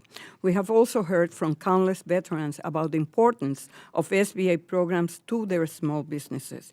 We continually ask SBA to do more with less, and programmatic regulatory enhancement are a part of addressing the very needs of veterans or providing workforce development resources all across the country. A regulatory budget will have the practical effect of grinding SBA rulemaking to a halt. I support this exemption for our nation's veterans and for rules that promote workforce development, and thanks, Ms. David. Put simply, we owe a lot to our nation's veterans and cannot take any chances with the unintended consequences a regulatory budget will have at SBA. Thank you. Ranking member yields back, and I now recognize myself to speak against this amendment. I oppose this amendment because there seems to be a misunderstanding on how to help Main Street America. If we want to help our job creators, we need to create a business-friendly environment so they grow and expand their operations. The gentlewoman's amendment seems to say, as a new regulation that imposes a cost, you must first find a different regulation to repeal so we are not compounding these expenses on small business. So I urge my colleagues to oppose this amendment.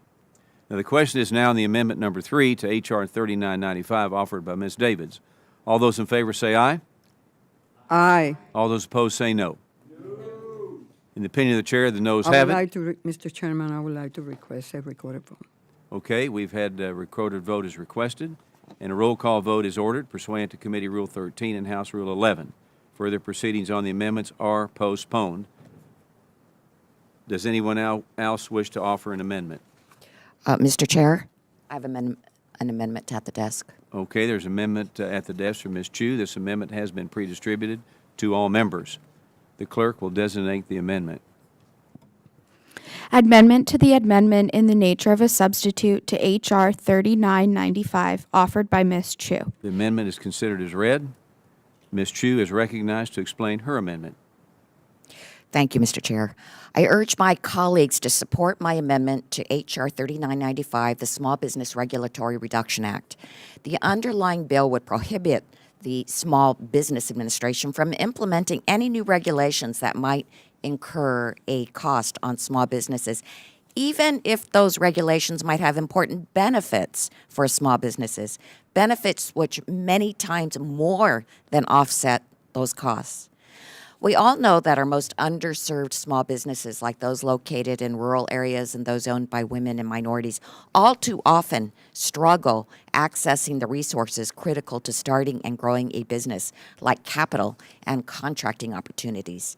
It is a core purpose of this committee to close this gap in opportunity and resources for those underserved small businesses, and I've been proud to work toward this goal with many colleagues on both sides of the aisle. But we also rely on the SBA to be a partner in closing this gap, and rulemaking can be a critical tool that they use to do this. But unfortunately, if left unchanged, this bill would effectively prevent the SBA from engaging in new rulemaking, even if the proposed rule would have significant benefits for the disadvantaged small businesses most in need of assistance.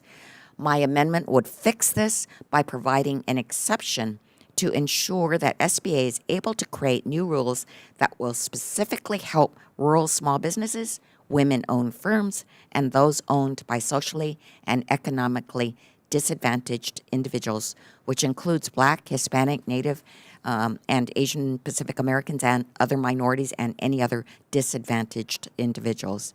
I urge strong support for my amendment, and I yield back. Member yields back. Does anyone else wish to be recognized for a statement on Ms. Chu's amendment? Mr. Chairman. Chairman. Ms. Van Dyne. Thank you very much, Mr. Chairman. You know, thoughtful regulations can be very beneficial, but too often than not, what we have seen is excessive regulations. They stifle businesses, they burden them with additional costs, and in some cases, they force them to lay off people or even shut their businesses. Now, does anybody remember the hearing where we had the witness? He was a small business owner, and he held up a 4-inch 3-ring binder. And he said, if you pass this regulation, this is going to cost me over $100,000 a year. I'm going to be forced to shut down. I, unlike larger businesses, don't have full-time staff that handles regulations. This will make me go to a halt. We will have to lay people off and possibly shut our doors. I have not seen businesses come in before this committee and say, you know what, we need more regulations. This is awesome. What we've seen is small businesses over and over again beg for our help to shrink regulations because they are killing them. Again, H.R. 3995 does not prevent the SBA from enacting additional regulations. It doesn't prevent it from updating regulations or introducing beneficial regulations. But what it does do is it forces it to be disciplined. It forces it to review old, outdated regulations or restrictions or duplicative regulations that do nothing but add costs, layer more burdens on small businesses, and increase the size of bureaucracy. We've heard from the ranking member that everyone here wants to lessen the burden on small businesses. When are we going to start? The Small Business Regulatory Reduction Act is a great first step, and I urge support for this legislation, and I yield back. Member yields back. Does anyone else wish to be recognized for a statement on Ms. Chu's amendment? Mr. Chair. Mr. Stauber? Thank you very much. I do, I believe in my colleagues' good intentions on this amendment, but I am going to oppose it. One of the things that we talked about was $375 billion in the last 2.5 years. And the chairman's right. I haven't had one small business in my district that said, please, Washington, put more regulations on me. Put more regulations on the business that I run. I haven't heard one. And to my colleagues on the other side of the aisle, if you think we can't reduce regulations, I can find any company, small business in the district that I represent that can help the small business wipe out a regulation that has been harmful to them. I believe that there will be no problem if we brought in our small businesses across this great nation and said, we can get rid of this one, and this one. Listen, it's $375 billion coming out of COVID. And we talk about small businesses being the engine of our economy. If they are truly the engine of our economy, they're begging. We've had witnesses sit at the table. No more regulations. We have to listen to them. And I appreciate Representative Van Dyne for bringing this up. And Mr. Chair, I appreciate your comments as well on that fourth administrative state. Unelected, unaccounted bureaucrats putting regulations on small businesses that have no idea the ramifications.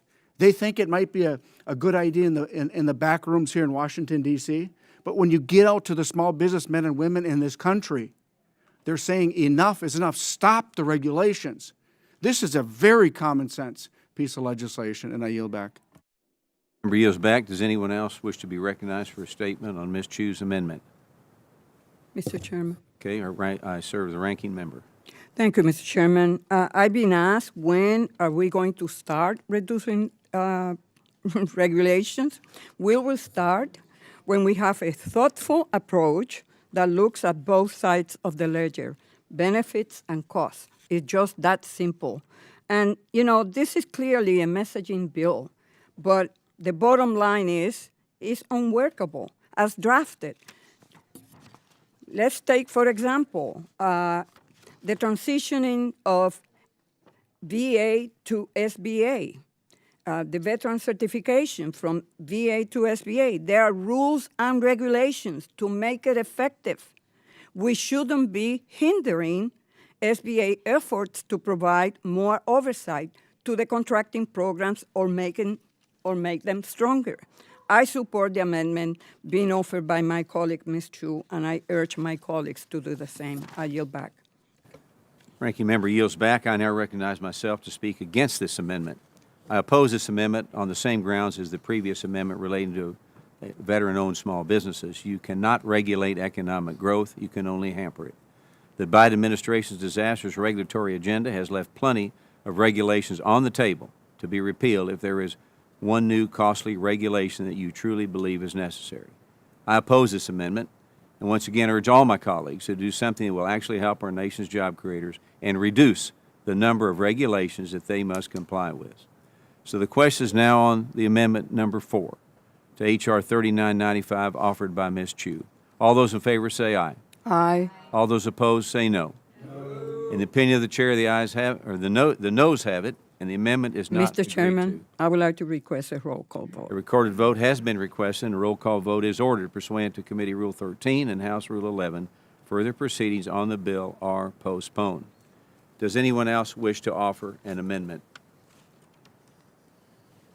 Okay. Seeing none, the question is now on the amendment in the nature of a substitute to H.R. 3995 offered by Ms. Van Dyne. All those in favor say aye. Aye. All those opposed say no. In the opinion of the chair, the ayes have it.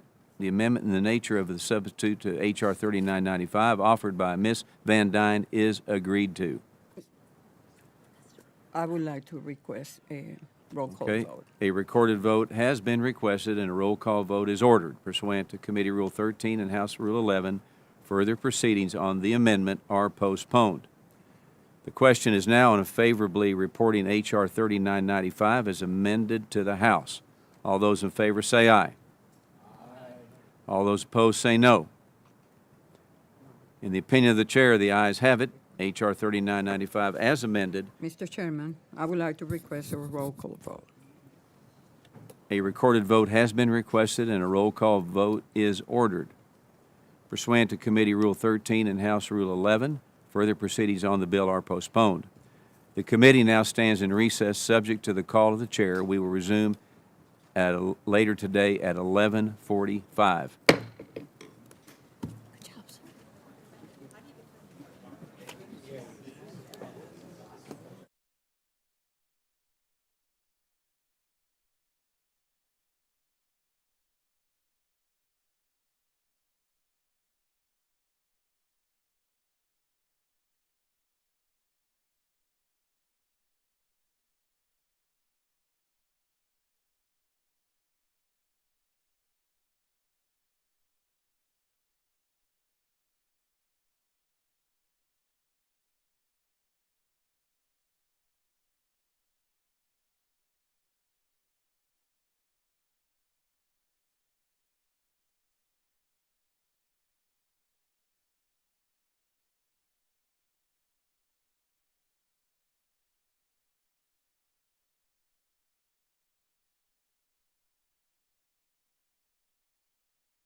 The committee will now resume consideration of the bills on which roll call votes were requested and postponed. We will start with H.R. 4666, a bill to require the SBA and IG to submit quarterly reports on PPP and idle fraud.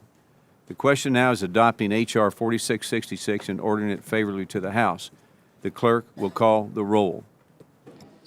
Mr. Lukemeyer. Yes. Mr. Lukemeyer votes aye. Mr. Stauber. Aye. Mr. Stauber votes aye. Mr. Muser. Aye. Mr. Muser votes aye. Ms. Van Dyne. Aye. Ms. Van Dyne votes aye. Ms. Salazar. Aye. Ms. Salazar votes aye. Mr. Mann. Aye. Mr. Mann votes aye. Mr. Elzey. Mr. Molinaro. Mr. Molinaro votes aye. Mr. Alford. Mr. Alford votes aye. Mr. Crane. Mr. Crane votes aye. Mr. Bean. Mr. Bean votes aye. Mr. Hunt. Mr. Hunt votes aye. Mr. Lalota. Mr. Lalota votes aye. Mr. Golden. Yes. Mr. Golden votes aye. Mr. Mfume. Aye. Mr. Mfume votes aye. Mr. Phillips. Aye. Mr. Phillips votes aye. Mr. Landsman. Aye. Mr. Landsman votes aye. Mr. McGarvey. Aye. Mr. McGarvey votes aye. Ms. Glusenkamp Perez. Aye. Ms. Glusenkamp Perez votes aye. Ms. Skolton. Ms. Skolton votes aye. Mr. Tanadar. Mr. Tanadar votes aye. Ms. Chu. Ms. Chu votes aye. Ms. Davids. Aye. Ms. Davids votes aye. Mr. Pappas. Mr. Pappas votes aye. Ranking Member Velasquez. Ranking Member Velasquez votes aye. Chairman Williams. Chairman Williams votes aye.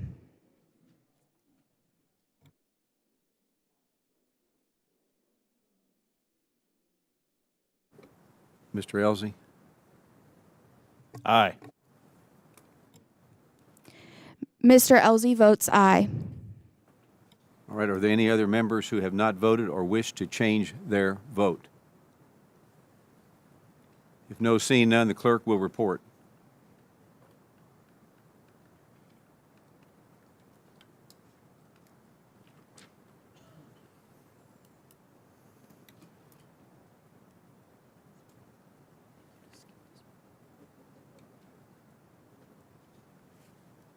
Mr. Chairman, on that vote, 26 ayes, 0 nays, and 0 present. H.R. 4666 is adopted and will be reported favorably to the House. The question is now on adopting H.R. 4667, the Reclaimed Taxpayer Funds Act, and ordering it favorably reported to the House. The clerk will call the roll. Mr. Lukemeyer.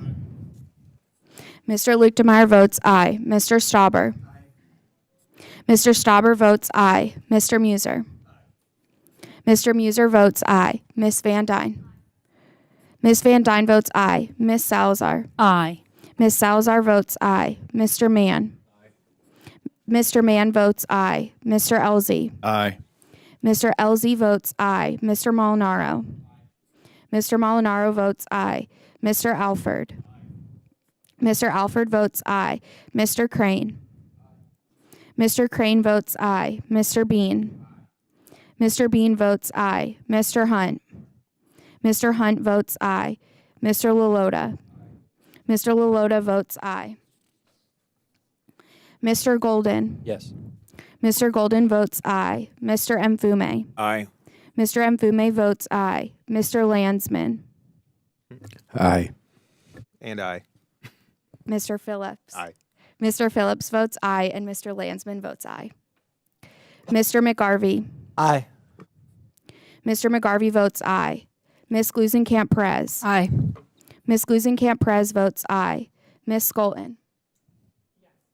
Ms. Skolton votes aye. Mr. Tanadar.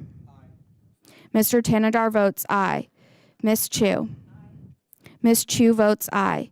Ms. Davids. Aye. Ms. Davids votes aye. Mr. Pappas.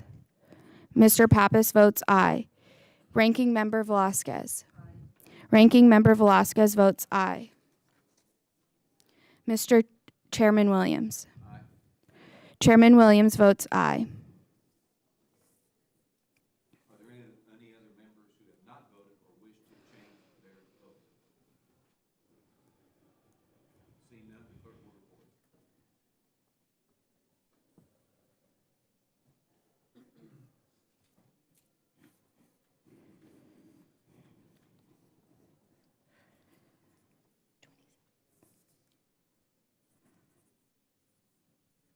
Mr. Chairman, on that vote, 26 ayes, 0 nays, and 0 present.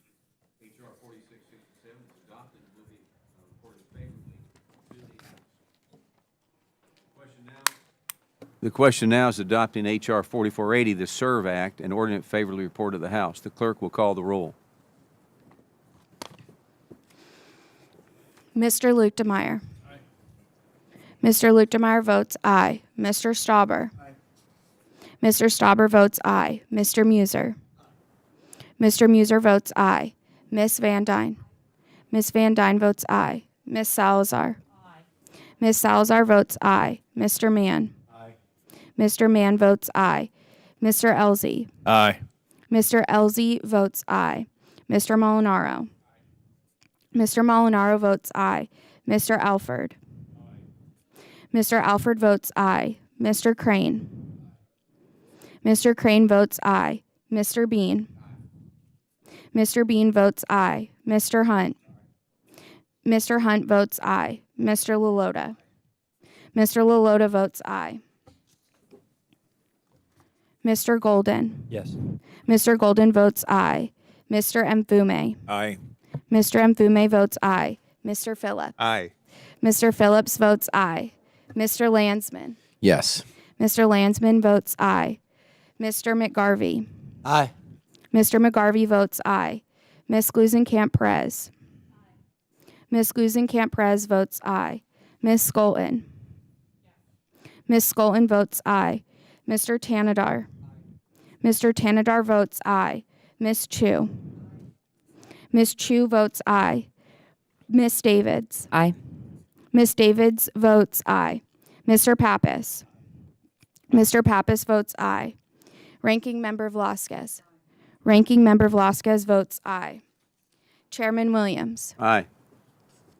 Chairman Williams votes aye. Okay, are there any other members who have not voted or wish to change their vote?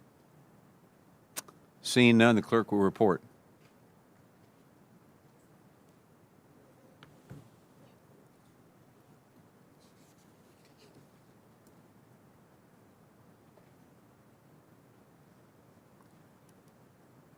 Mr. Chairman, on that vote, 26 ayes, 0 nays, and 0 present. H.R. 4480 is adopted and will be reported favorably to the House. Question now is adopting H.R. 4670, the Small Business Contracting Transparency Act of 2023, and ordering it favorably reported to the House. The clerk will call the roll. Mr. Luke DeMeyer. Mr. Luke DeMeyer votes aye. Mr. Stauber. Mr. Stauber votes aye. Mr. Muser. Mr. Muser votes aye. Miss Van Dyne. Miss Van Dyne votes aye. Miss Salazar. Aye. Miss Salazar votes aye. Mr. Mann. Aye. Mr. Mann votes aye. Mr. Elzey. Aye. Mr. Elzey votes aye. Mr. Molinaro. Mr. Molinaro votes aye. Mr. Alford. Mr. Alford votes aye. Mr. Crane. Mr. Crane votes aye. Mr. Bean. Mr. Bean votes aye. Mr. Hunt. Mr. Hunt votes aye. Mr. Lalota. Mr. Lalota votes aye. Mr. Golden. Yes. Mr. Golden votes aye. Mr. Mfume. Aye. Mr. Mfume votes aye. Mr. Phillips. Aye. Mr. Phillips votes aye. Mr. Landsman. Yes. Mr. Landsman votes aye. Mr. McGarvey. Yes. Mr. McGarvey votes aye. Miss Glusenkamp-Perez. Aye. Miss Glusenkamp-Perez votes aye. Miss Skolton. Miss Skolton votes aye. Mr. Tanadar. Mr. Tanadar votes aye. Ms. Chu. Ms. Chu votes aye. Ms. Davids. Aye. Ms. Davids votes aye. Mr. Pappas. Mr. Pappas votes aye. Ranking Member Velasquez. Ranking Member Velasquez votes aye. Chairman Williams. Aye. Chairman Williams votes aye. Who have not voted or wish to change their vote? Okay, seeing none, the clerk will report.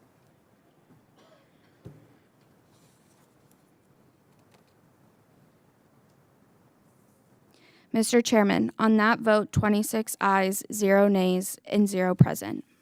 H.R. 4670 is adopted and will be reported favorably to the House. The question now is on adopting H.R. 4668, the Posted Act, and ordering it favorably reported to the House.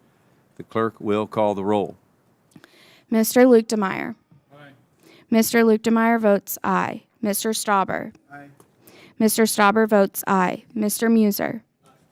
Mr. Muser votes aye. Ms. Van Dyne. Ms. Van Dyne votes aye. Ms. Salazar. Ms. Salazar votes aye. Mr. Mann. Aye. Mr. Mann votes aye. Mr. Elzey. Aye. Mr. Elzey votes aye. Mr. Molinaro. Mr. Molinaro votes aye. Mr. Alford. Mr. Alford votes aye. Mr. Crane. Mr. Crane votes aye. Mr. Bean. Mr. Bean votes aye. Mr. Hunt. Mr. Hunt votes aye. Mr. Lalota. Mr. Lalota votes aye. Mr. Golden. Yes. Mr. Golden votes aye. Mr. Mfume. Aye. Mr. Mfume votes aye. Mr. Phillips. Aye. Mr. Phillips votes aye. Mr. Landsman. Yes. Mr. Landsman votes aye. Mr. McGarvey. Aye. Mr. McGarvey votes aye. Ms. Glusenkamp-Perez. Aye. Ms. Glusenkamp-Perez votes aye. Ms. Skolton. Ms. Skolton votes aye. Mr. Tanadar. Mr. Tanadar votes aye. Ms. Chu. Ms. Chu votes aye. Ms. Davids. Aye. Ms. Davids votes aye. Mr. Pappas. Mr. Pappas votes aye. Ranking Member Velasquez. Ranking Member Velasquez votes aye. Chairman Williams. Chairman Williams votes aye. Any other members who have not voted or wish to change their vote? Seeing none, the clerk will report.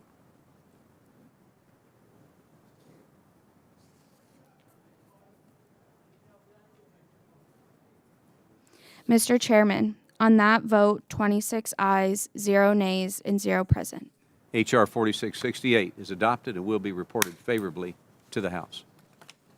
The question now is on adopting H.R. 4669, the DOE and SBA Research Act, and ordering it favorably reported to the House. The clerk will call the roll. Mr. Luke DeMeyer. Mr. Luke DeMeyer votes aye. Mr. Stauber. Mr. Stauber votes aye. Mr. Muser. Mr. Muser votes aye. Ms. Van Dyne. Ms. Van Dyne votes aye. Ms. Salazar. Ms. Salazar votes aye. Mr. Mann. Aye. Mr. Mann votes aye. Mr. Elzey. Aye. Mr. Elzey votes aye. Mr. Molinaro. Mr. Molinaro votes aye. Mr. Alford. Mr. Alford votes aye. Mr. Crane. Mr. Crane votes aye. Mr. Bean.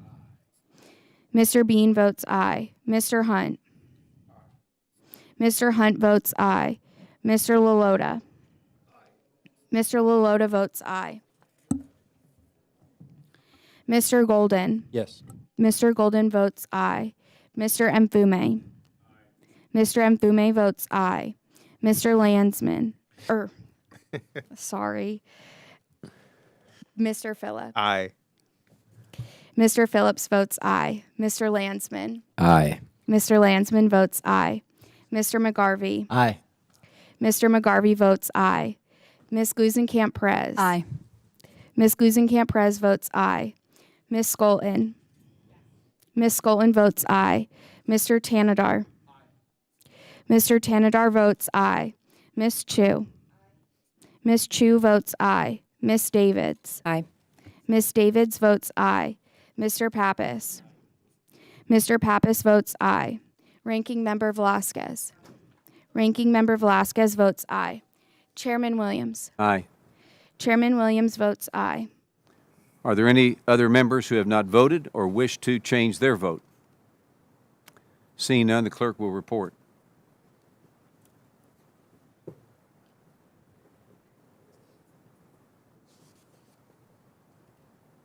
Mr. Chairman, on that vote, 26 ayes, 0 nays, and 0 present.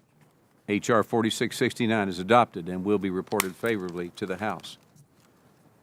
The question now is in adopting H.R. 4671, the Corrective Action Report Oversight and Accountability Act, and ordering it favorably reported to the House. The clerk will call the roll. Mr. Luke DeMeyer. Mr. Luke DeMeyer votes aye. Mr. Stauber. Mr. Stauber votes aye. Mr. Muser. Mr. Muser votes aye. Ms. Van Dyne. Ms. Van Dyne votes aye. Ms. Salazar. Ms. Salazar votes aye. Mr. Mann. Aye. Mr. Mann votes aye. Mr. Elzey. Aye. Mr. Elzey votes aye. Mr. Molinaro. Mr. Molinaro votes aye. Mr. Alford. Mr. Alford votes aye. Mr. Crane. Mr. Crane votes aye. Mr. Bean. Mr. Bean votes aye. Mr. Hunt. Mr. Hunt votes aye. Mr. Lalota. Mr. Lalota votes aye. Mr. Golden. Yes. Mr. Golden votes aye. Mr. Mfume. Mr. Mfume votes aye. Mr. Phillips. Aye. Mr. Phillips votes aye. Mr. Landsman. Mr. Landsman votes aye. Mr. McGarvey. Aye. Mr. McGarvey votes aye. Ms. Glusenkamp Perez. Aye. Ms. Glusenkamp Perez votes aye. Ms. Skolton. Ms. Skolton votes aye. Mr. Tanadar. Mr. Tanadar votes aye. Ms. Chu. Ms. Chu votes aye. Ms. Davids. Aye. Ms. Davids votes aye. Mr. Pappas. Mr. Pappas votes aye. Ranking Member Velasquez. Ranking Member Velasquez votes aye. Chairman Williams. Aye. Chairman Williams votes aye. Are there any other members who have not voted or wish to change their vote? Seeing none, the clerk will report.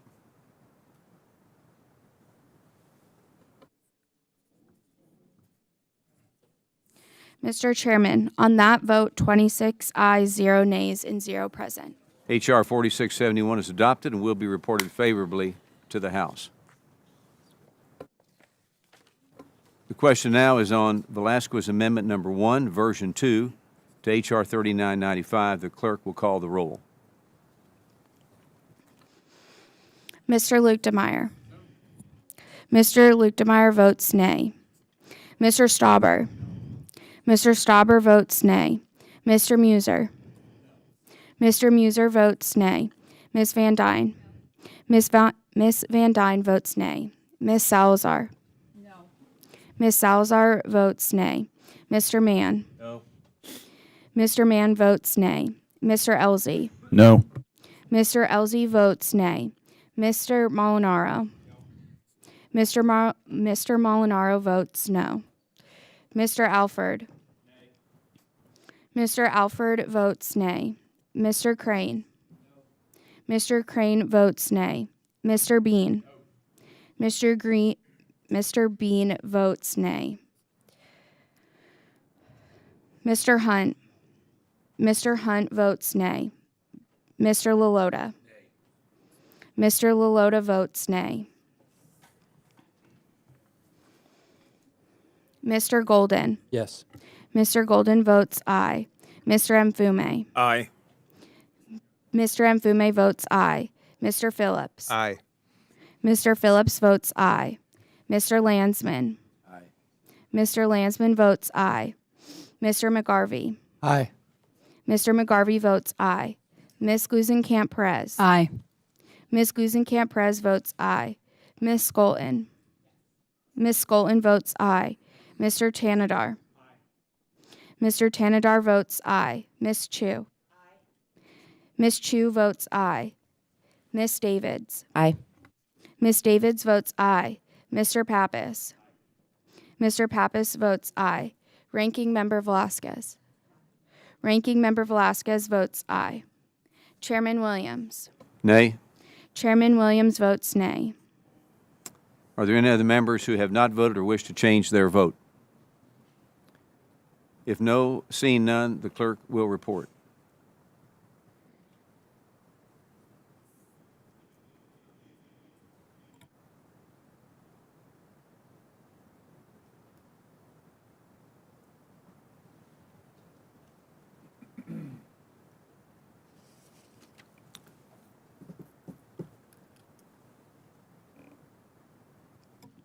Mr. Chairman, on that vote, 12 ayes, 14 nays, and 0 present.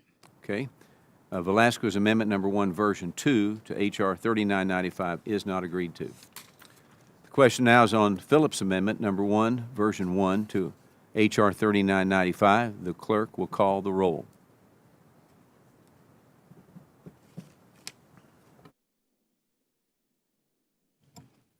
Mr. Luke DeMeyer. Mr. Luke DeMeyer votes no. Mr. Stauber. Mr. Stauber votes no. Mr. Muser. Mr. Muser votes no. Ms. Van Dyne. Ms. Van Dyne votes no. Ms. Salazar.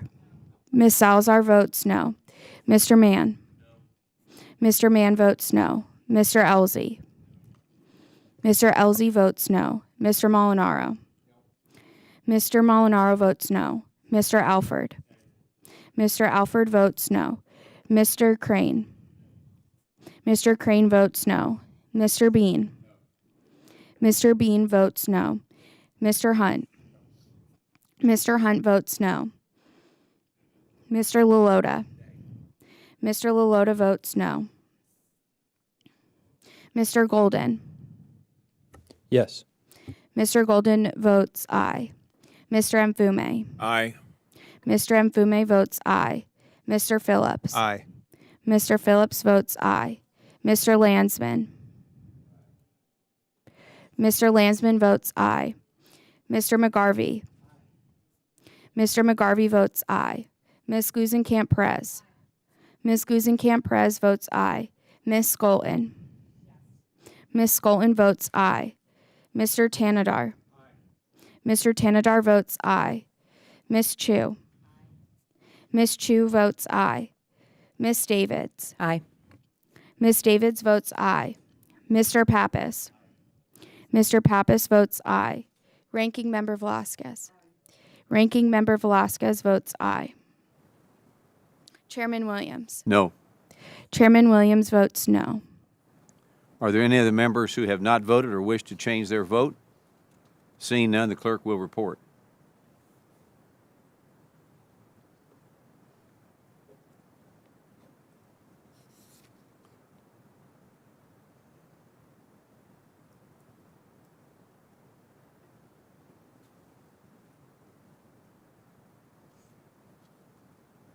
Mr. Chairman, on that vote, 12 ayes, 14 nays, and 0 present. Phillips Amendment Number 1, Version 1 to H.R. 3995 is not agreed to. The question now is on David's Amendment Number 1, Version 1 to H.R. 3995. The clerk will call the roll.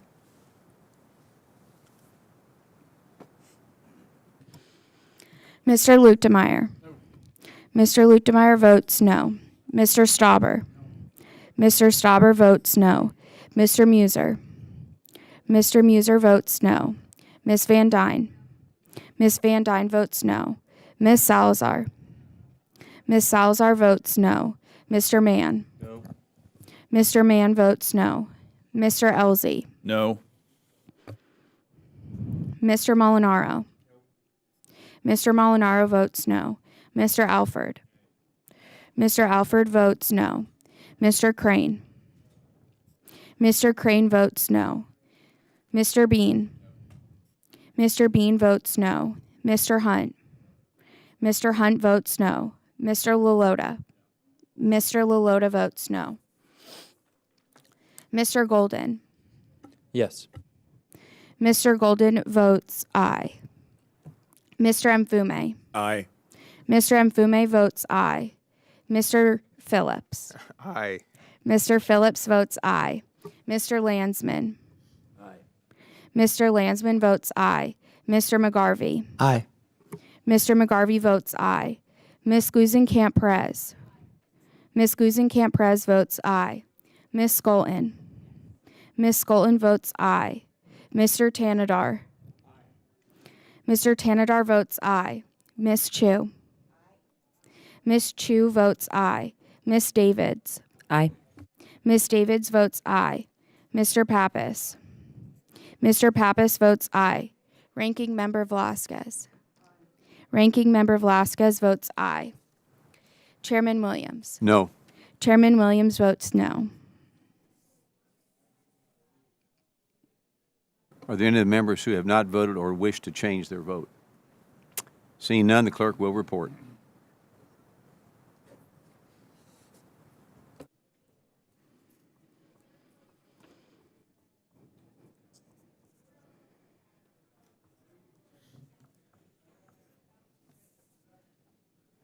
Mr. Chairman, on that vote, 12 ayes, 14 nays, and 0 present.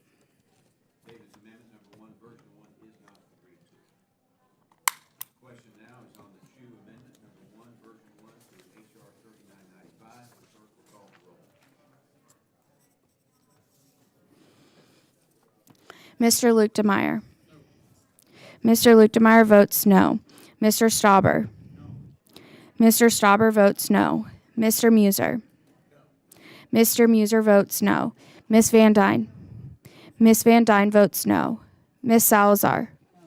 Ms. Salazar votes no. Mr. Mann. No. Mr. Mann votes no. Mr. Elzey. No. Mr. Elzey votes no. Mr. Molinaro. Mr. Molinaro votes no. Mr. Alford. Mr. Alford votes no. Mr. Crane. Mr. Crane votes no. Mr. Bean. Mr. Bean votes no. Mr. Hunt. Mr. Hunt votes no. Mr. Lalota. Mr. Lalota votes no. Mr. Golden. Yes. Mr. Golden votes aye. Mr. Mfume. Aye. Mr. Mfume votes aye. Mr. Phillips. Aye. Mr. Phillips votes aye. Mr. Landsman. Mr. Landsman votes aye. Mr. McGarvey. Aye. Mr. McGarvey votes aye. Ms. Gluesenkamp-Perez. Ms. Gluesenkamp-Perez votes aye. Ms. Skolton. Ms. Skolton votes aye. Mr. Tanadar. Mr. Tanadar votes aye. Ms. Chu. Ms. Chu votes aye. Ms. Davids. Ms. Davids votes aye. Mr. Pappas. Mr. Pappas votes aye. Ranking Member Velasquez. Ranking Member Velasquez votes aye. Chairman Williams. No. Chairman Williams votes no. Or wish to change their vote? Seeing none, the clerk will report.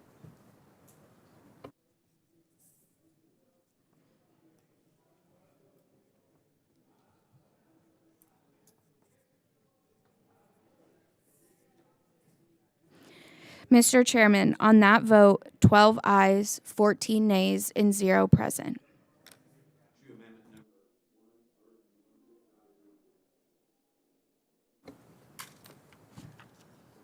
Question now is on the amendment in the nature of a substitute to H.R. 3995. The clerk will call the roll. Mr. Luke DeMeyer. Aye. Mr. Luke DeMeyer votes aye. Mr. Stauber. Aye. Mr. Stauber votes aye. Mr. Muser. Aye. Mr. Muser votes aye. Ms. Van Dyne. Ms. Van Dyne votes aye. Ms. Salazar. Ms. Salazar votes aye. Mr. Mann. Aye. Mr. Mann votes aye. Mr. Elzey. Aye. Mr. Elzey votes aye. Mr. Molinaro. Mr. Molinaro votes aye. Mr. Alford. Mr. Alford votes aye. Mr. Crane. Mr. Crane votes aye. Mr. Bean. Mr. Bean votes aye. Mr. Hunt. Mr. Hunt votes aye. Mr. Lalota. Mr. Lalota votes aye. Mr. Golden. No. Mr. Golden votes no. Mr. Mfume. No. Mr. Mfume votes no. Mr. Phillips. No. Mr. Phillips votes no. Mr. Landsman. Mr. Landsman votes no. Mr. McGarvey. No. Mr. McGarvey votes no. Ms. Glusenkamp Perez. Ms. Glusenkamp Perez votes no. Ms. Skolton. Ms. Skolton votes no. Mr. Tanadar. Mr. Tanadar votes no. Ms. Chu. Ms. Chu votes no. Ms. Davids. Nay. Ms. Davids votes no. Mr. Pappas. Mr. Pappas votes no. Ranking Member Velasquez. Ranking Member Velasquez votes no. Chairman Williams. Yes. Chairman Williams votes aye. Are there any other members who have not voted or wish to change their vote? Seeing none, the clerk will report.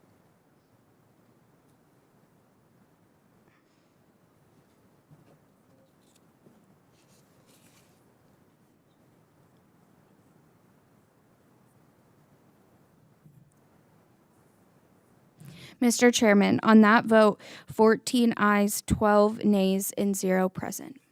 The amendment in the nature of a substitute to H.R. 3995 is agreed to. The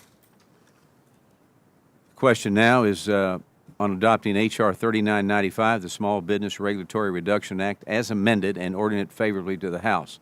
The clerk will call the roll. Mr. Lutemeyer.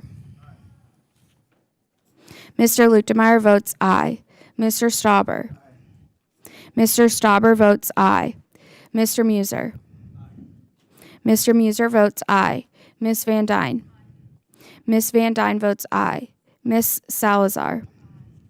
Ms. Salazar votes aye. Mr. Mann. Aye. Mr. Mann votes aye. Mr. Elzey. Aye. Mr. Elzey votes aye. Mr. Molinaro. Mr. Molinaro votes aye. Mr. Alford. Mr. Alford votes aye. Mr. Crane. Mr. Crane votes aye. Mr. Bean. Mr. Bean votes aye. Mr. Hunt. Mr. Hunt votes aye. Mr. Lalota. Mr. Lalota votes aye. Mr. Golden. No. Mr. Golden votes no. Mr. Mfume. No. Mr. Mfume votes no. Mr. Phillips. No. Mr. Phillips votes no. Mr. Landsman. No. Mr. Landsman votes no. Mr. McGarvey. No. Mr. McGarvey votes no. Ms. Glusenkamp Perez. No. Ms. Glusenkamp Perez votes no. Ms. Skolton. Ms. Skolton votes no. Mr. Tanadar. Mr. Tanadar votes no. Ms. Chu. Ms. Chu votes no. Ms. Davids. Nay. Ms. Davids votes no. Mr. Pappas. Mr. Pappas votes no. Ranking Member Velasquez. Ranking Member Velasquez votes no. Chairman Williams. Chairman Williams votes yes. Are there any other members who have not voted or wish to change their vote? Seeing none, the clerk will report.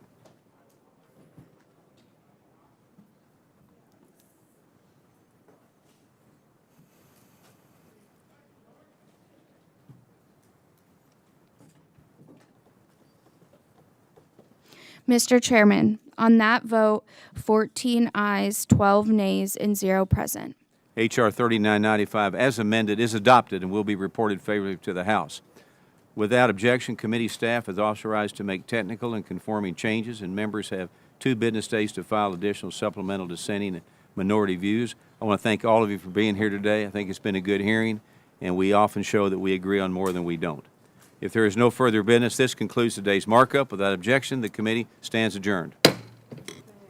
Thank you. Will you?